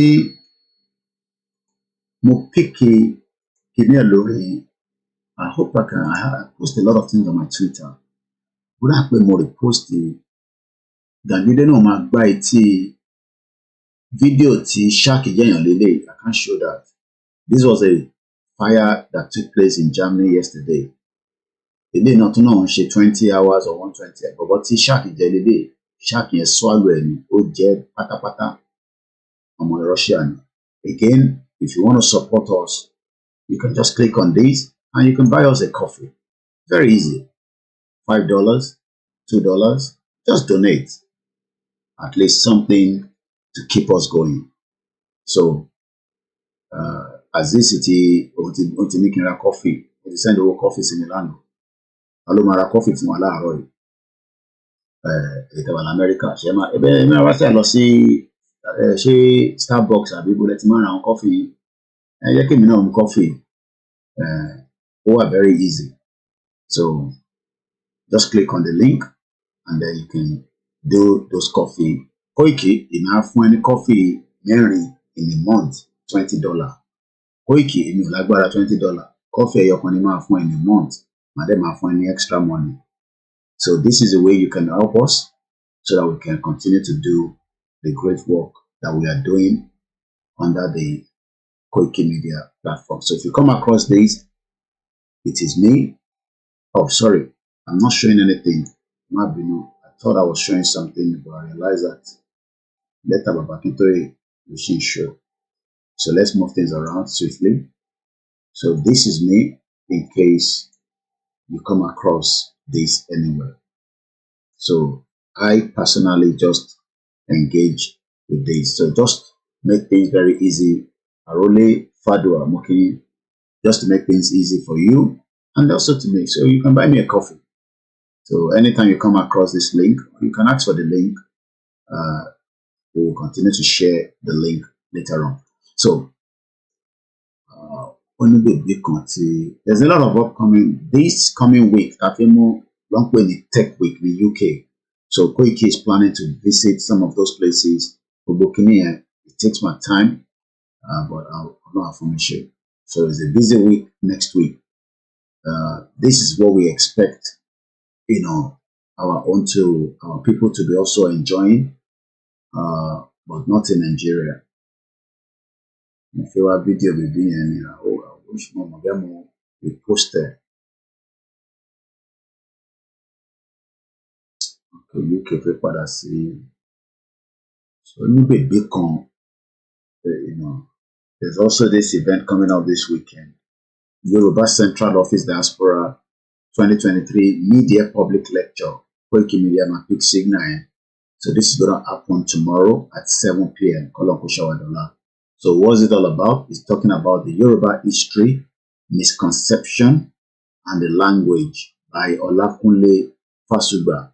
He's an author, a writer, broadcaster, creative director of Yoruba Gidi TV, voice of hundreds of commercials on the Southwest radio station, radio and TV programs, and anchor and a YouTuber.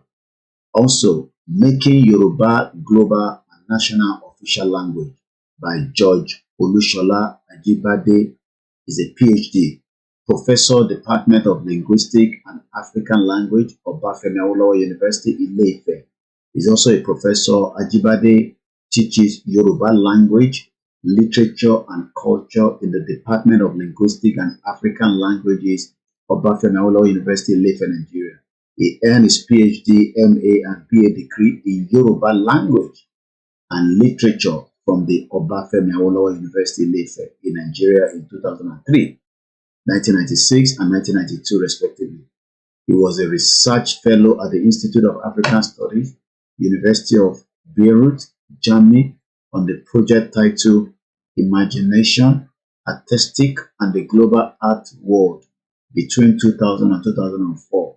He was awarded the George Foster Postdoctorate Research Fellowship of the Alexander von Humboldt Foundation. He was born in Germany between 2000 and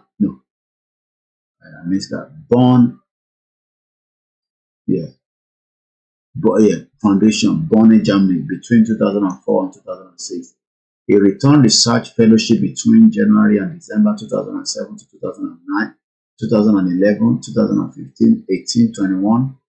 Project lead, Nigeria WHO's crisis, the global COVID-19 crisis, and from the perspective of the communities in Africa by the University of Glasgow.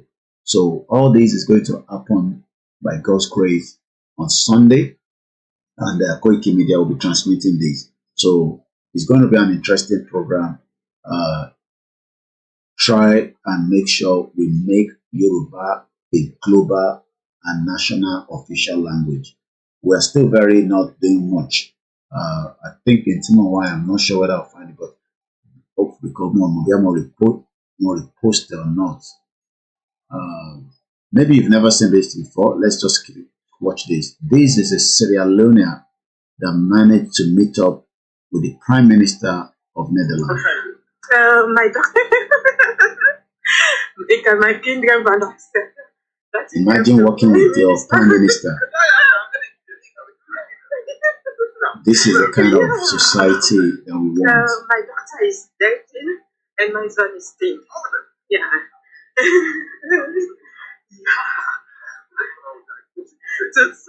Ladies and gentlemen, I'm glad to meet the Prime Minister of Netherlands today. What I was going to Imagine meeting Tinubu like this, or possible, because Tinubu is under the federal DSS budget protected, but he's trying his best. He wants to make Nigeria to work, but from what we all know, it is too late. work. I'm so happy. Good morning, everybody. Way to the shop. Ó lọ sí shop láti lọ take care glasses ẹ̀. No security, no nothing. Maybe security will be at the back. Is this going to happen in your lifetime if you remain in Nigeria? Can you engage your local government chairman like this? No. This is the reason why we are saying you are all living in a dark world. She's on the way to the job. So she's on her way to job. The Prime Minister is going to change his glasses. Then I have to buy them. You can't believe this. You see? It's hard to see. Walking to work in the morning with the Prime Minister. Yes. It's a small world. And yet I feel kí a ní lélẹ̀. But some of you can never even meet up with your local government. Àwọn criminals wọn ló máa nà yín lẹ́gbàá. Oh my God. I'm so happy. I think I'm going to have a nice day today. Bye. Bye. Imagine. And if you ever come across this 419 woman, the Dagburu of Yoruba land, Aja Fulani, Daluru, 419 scammer, Loriro, Scamanja, Ignoramus, Obutuke, she's 100% fake. She's a traitor. Ilẹ̀ Yorùbá dẹ̀ máa mú Dúpẹ́ Onítìrì tó pè ẹ́ ní aya MK Abiola, bomb bastard. I think what I'm looking for, I don't think whether I reposted it, but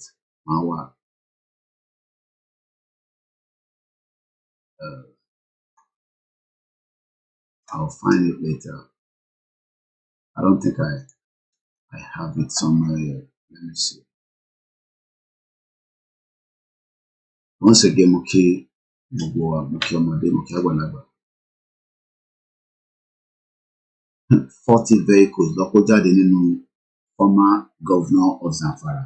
All these are criminals. I just pity the average Yoruba man. Mo fẹ́ òbí a máa rí fídíò tí mo wá nínú. Because I do follow àwọn òyìnbó kankan máa ń follow wọn.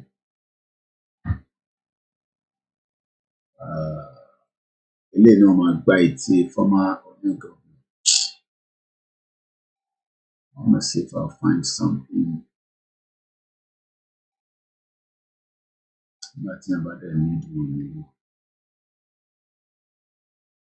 These are pure Oyibo people that are also complaining now. So, all right, if we can't find it, I'll just leave it for now because of our time constraint. But my wajade before the next program. I don't think I can find it now. So let's leave it. I think this is going to be the new CBN governor. I am highly disappointed that he has appointed Shonubu, a mechanic engineer, as an acting governor of the Apex Bank. Kenya just appointed an economics. Okay. Actually appoint the right person. All right, let's leave this because I can't find what I'm actually looking for now. So let me just leave that. So we're talking about Bola Tinubu is asking for patriotism. Again? Patriotism. What I mean by that is the quality of being patriotic, devotion to vigorous. Now, take note, máa gbọ́ táwọn mọ́ṣáláṣí yín àti church plus àwọn tí Tinubu ń sọ fún nísìn àwọn traditional rulers máa gbọ́ táwọn máa ní let us be patriotic. Let us be patriotic Nigerians. You'll be hearing a lot of that now. These are the rhetorics that they'll be telling you, all these your churches. So when they are doing their services, service one, protest, ẹ jẹ́ ká support president wa o, àwọn ẹni tí Ọlọ́run bá ti fi síbẹ̀ lórí o, gbogbo àwọn rhetorics yẹn ó máa jáde nínú sermon nísìn for the next 4 years, so that just to bring the tempo within the country called Nigeria. But bàbá Akíntóyè wá jẹ́ ká mọ̀ pé the Nigeria itself that we are all talking about in his own letter that we are still digesting this morning. This program will only be 2 hours. So we have just 15 minutes. Like I always say, it is never ending.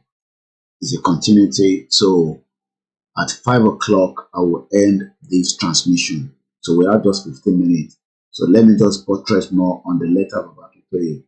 Once again, my name is Olamileka, and you've been watching the live transmission from our base in London as we continue to discuss what it takes.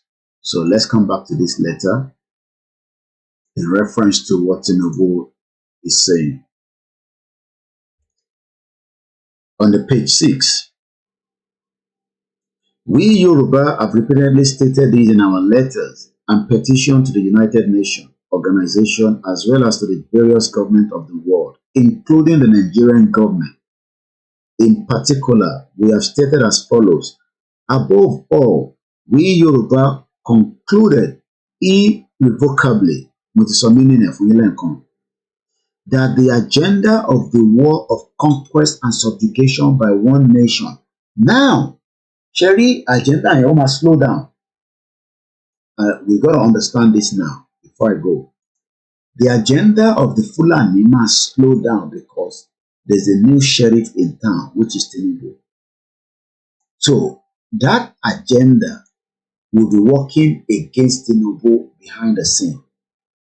So Tinubu ban try láti put structure to fi run the government. Àwọn Rufai àtàwọn bẹ́ẹ̀ lọ wá máa fà wálẹ̀. And that is the reason why we must not forget what this man told us before he was killed. Ó lè dàbí pé year tó dárúkọ yẹn, no, it's still ongoing. Nígbà tí Tinubu ti débẹ̀, and I'm not joking, more than 200, if not more, 200 Nigerians have died in the hands of terrorism. Let's listen to this man. Which is it for? Do you think the government is unwilling or unable to protect the people of Southern Kaduna? In fact, Tinubu will be trying to protect Nigerians from the influx of terrorists. But what he will not be able to do is to stop them. And I'm not joking now. If he likes, let him bring in all the experts from around the world. These are people that are already embedded with you in Nigeria. But he will work to try to fix the problem.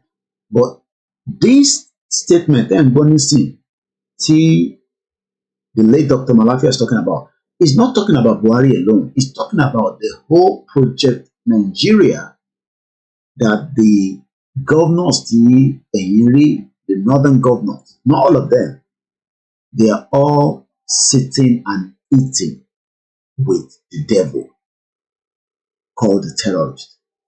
And I have that because hold on, listen to this. Let me see if I can get that video. The Plateau State governor, the new Plateau State governor, I think it was one that was saying something like that I picked up, during my Twitter round. But let's listen more to late Malafi. It is not only unable, it is unwilling, and we have good reason to feel that they are part and parcel of the killers. Let me make some revelations to you. That's a very big allegation, Dr. Obadiah. The government is part and parcel of the killers. Yes. That's big. Yes. Yeah. Okay. How would the government just say, oh, it is revenge killing and so on? Then you leave it there. Oh, because it is revenge killing and so on and so forth. The body language of this administration, the body language of the state government shows clearly that they have a hand in the killings. No doubt about it. Because, you see, General Abacha, and people don't give him his due. Do you think you would have tolerated such nonsense? And let me make some revelations, because some of us also have our own intelligence networks. Okay. Have met with some of the bandits. We have met with some of their high commanders. One or two who have repented. They have sat down with us, not once, not twice. They told us that one of the northern governors is the commander of Boko Haram in Nigeria. Boko Haram and the bandits are one and the same thing. They have a sophisticated network. During this lockdown, their planes were moving up and down as though there was no lockdown. Moving ammunitions, moving logistics, moving money, and distributing them in different parts of the country. They are already in the south, in the rainforest of the south. They are everywhere. They told us that when they finish these rural killings, they will move to phase 2. The phase 2 is they will go into the urban cities, going from house to house, killing prominent people. I can tell you, this is the game plan. By 2022, they want to start a civil war in Nigeria. Now, you might think that that is not going to happen, but it's going to happen because their agenda is not yet completed. We are just about 8 minutes before the end of the program. Let me quickly now buttress again the letter of Baba Akintoye. Above all, we Yoruba concluded irrevocably that the agenda of the war of conquest and subjugation by one nation that is part of Nigeria against the other nations of Nigeria, and the said nation's invitation to foreign terrorist organizations to come and help to wage war against the other nations. Tinubu is going to slow it down. At least while he's there in office, he must slow it down as much as possible. But he will not be able to stop it. And when you look at these reports, this is a report from the Global Center for Responsibility to Protect.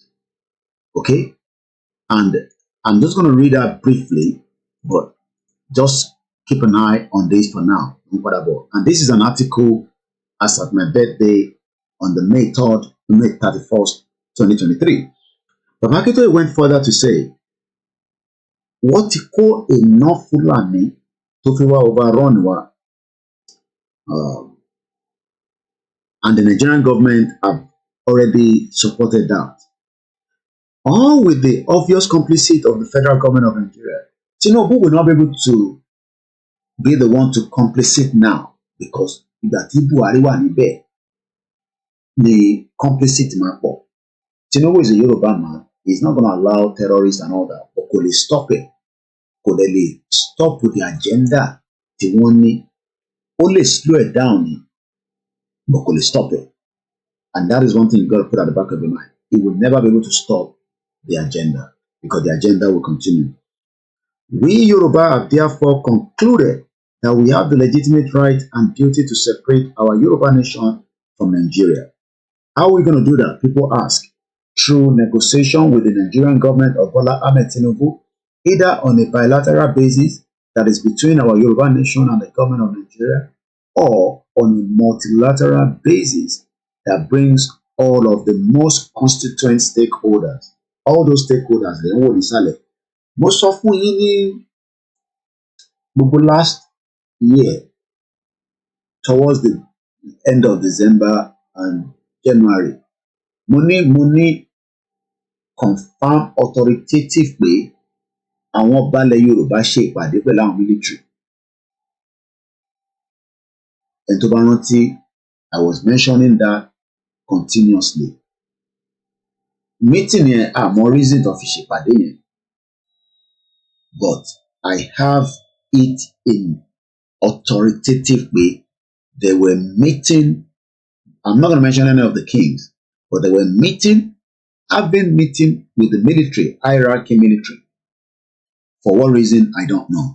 Tinubu, because of my time, Tinubu was talking about unity. We lost unity in Nigeria a long time ago. There's nothing called unity anymore. Nobody loves each other. We are all living in denial. So if anybody is saying Nigeria is united, you must be living in a different world. So we go from page 4 straight into page 5. But Nigerian culture of inter-people's hatred has almost totally destroyed all of these. Though the Yoruba people were confidently living in growing prosperity around 1960, most Yoruba people now belong in Nigeria, horribly culture of poverty, which is growing worse and worse. Gbogbo ọmọ Yorùbá nísìnyí tí ń tọrọ jẹ. Báwo ni ìyá àgbàlagbà tó ń ṣe fíìmù á ṣe máa wá sórí social media ẹ bá wa dáwó àfi kọ́lé fún. If government has built houses, she could have been entitled to at least oúnjẹ gbogbo ló gbọ́dọ̀ kọ́lé for our entitled sí ilé. I'm sure pé mo ìyá tí mo ń sọ yẹn, I don't want to be referencing their names.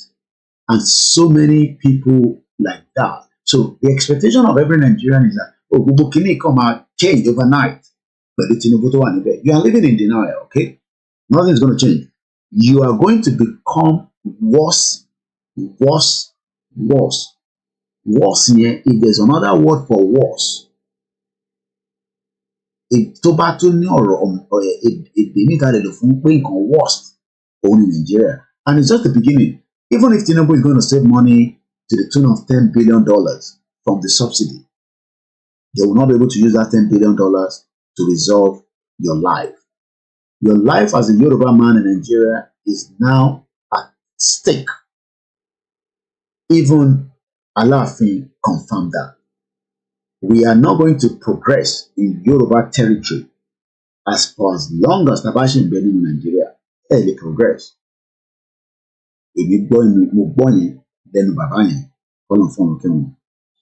So now, though in the 1960s we were prospering, we were doing very well, things were working, for us. Our life was meaningful, our life was better, and that was confirmed by our brother here, Comrade George Akinola Egbankotoso. Impediment to Yoruba development is the impediment to Odua development. Without Nigeria, we won't be where we are. 1962, we were far ahead of South Korea and North Korea. We were far ahead of China even. We had television before France. We had radio before South Africa.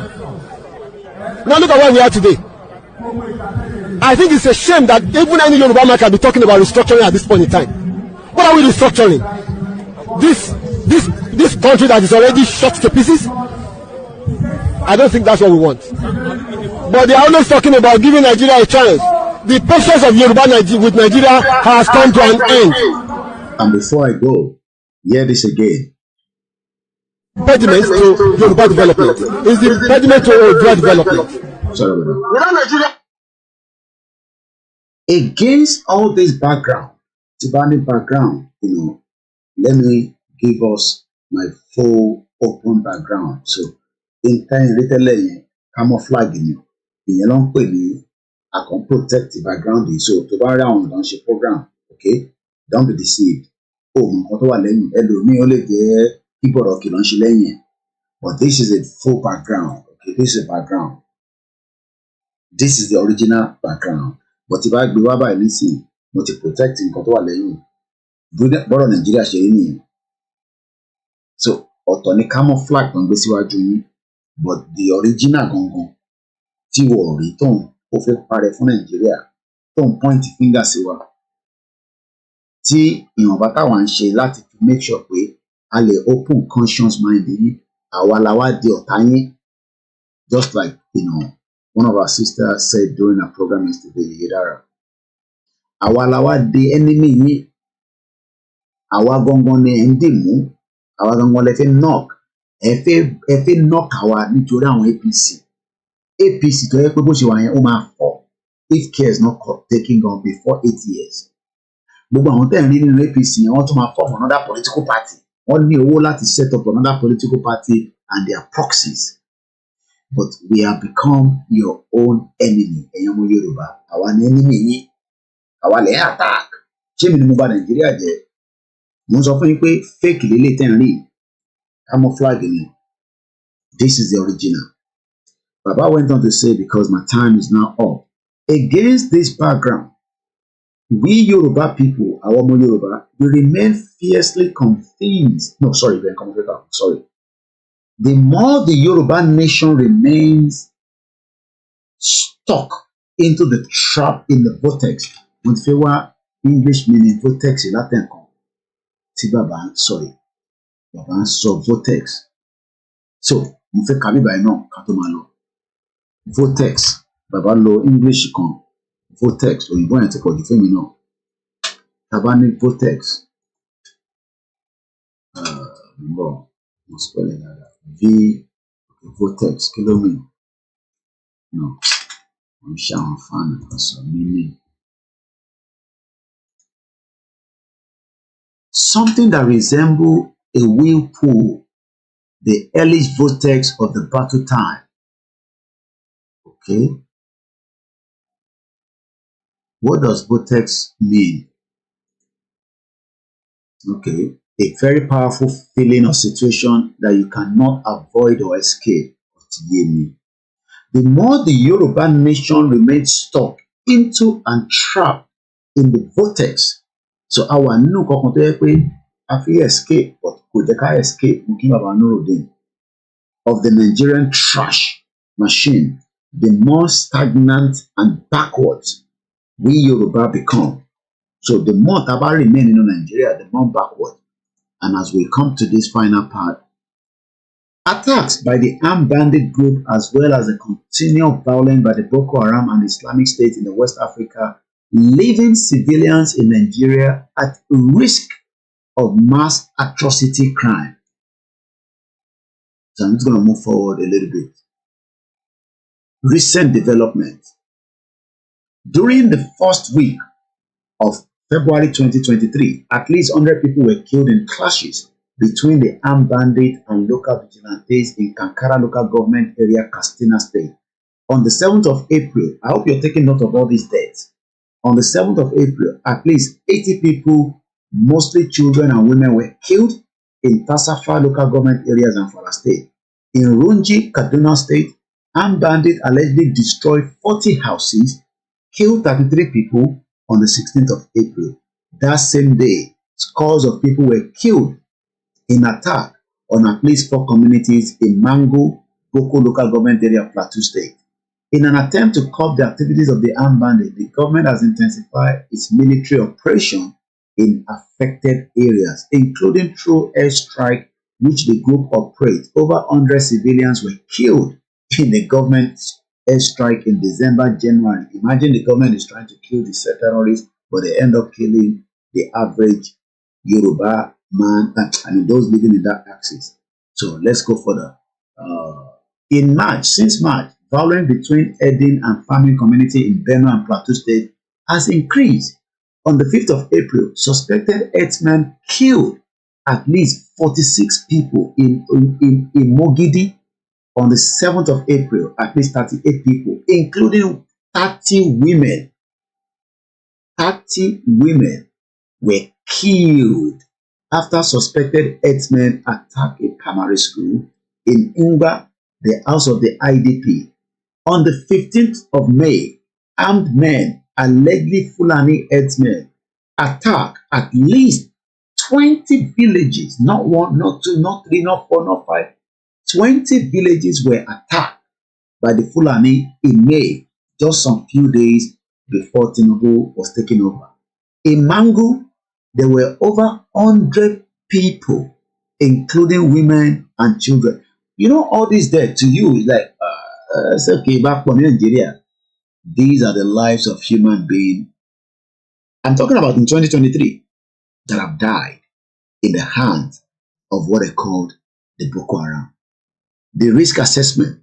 The patterns of violence against civilians or members of an unidentified group based on their ethnicity or religion, as well as their property, livelihood, and cultural and religious symbol. If you are a Muslim that is from the Yoruba side, you are likely to be killed in Nigeria. If you are a Christian, you will be killed without any hesitation. If you're a traditionalist, like our fathers that are on the bottom there, the agenda of the terrorists, especially the ISIS, is to make sure that they destroy the traditional institution that we have in Yoruba land and across the country. Multiple security crises caused by the proliferation of armed groups, criminal gangs, and terrorist groups. Climate, weather, extremism causing increased competition over exploitation of the scarce resources. Increase of politicization of identity. So that is how far I can go. My name is OLAMILEKAN. Thank you so much for those of you that have joined us. Remember, if it's not Yoruba nation, it is nothing. It is only Yoruba nation that can lead us and give us the peace that we want. If you do not allow that to happen now, every single one of us will suffer the consequence of what is about to happen. You might be joking with it, but one thing is, one day you might fly in this kind of aircraft that will drop you somewhere and you'll be asking, where you they carry me go? Where you they carry me go? You might disagree with us. You might say, Nigeria will be born again. Nigeria will be great again. That is what the West wants you to be hearing. There's nothing called Nigeria will be great again. Nigeria is dead. Dead. Dead. Completely. It will never, never, never work. The unity of Emma Binu, there's something playing at the background. I think I picked that. Now, Georgia Kelaton play the Nigeria we know today, we might as well let it go so that we can have peace of mind. Nigeria is not going to work. It was never designed to work. The whole structure of Nigeria is to hold us back. Holding us back has been, what Nigeria has done in our life. I don't know where that Georgia Kenla video and why it's coming up on my screen. Anyway, so good morning. Enjoy the rest of your day. It is the weekend. Spend time with your loved ones while you're alive. Because you never know. One day, you will not be here with us. But those that are still with us, let's look after them. Kolomban Foriji, staff meeting, Yekuni, Oru, Eni, Tiamosi, the 10th of June 2023. Kolomban Adroti family. Anytime now, any tí ó kú lọ́dọ̀ yín, Kolomban Adroti, gbogbo àwọn tó ti kú, àtàwọn tí wọ́n fi sílẹ̀. My name is OLAMILEKAN. Enjoy the rest of the evening and the day. As I say, Odaro, Oran Yamasu. This is koikimedia, bringing the world closer to our doorstep. Mokibugomo Yoruba, Nile Loko. I'm not going to mention any names anymore. I've also say Kolomban Droti IGBOHO, Kolomban Droti family, Yahweh, Omoe, Kolomban Droti Bubunti, Onje Osha, Kolomban Droti Aumalebe. My name is OLAMILEKAN. Bye for now.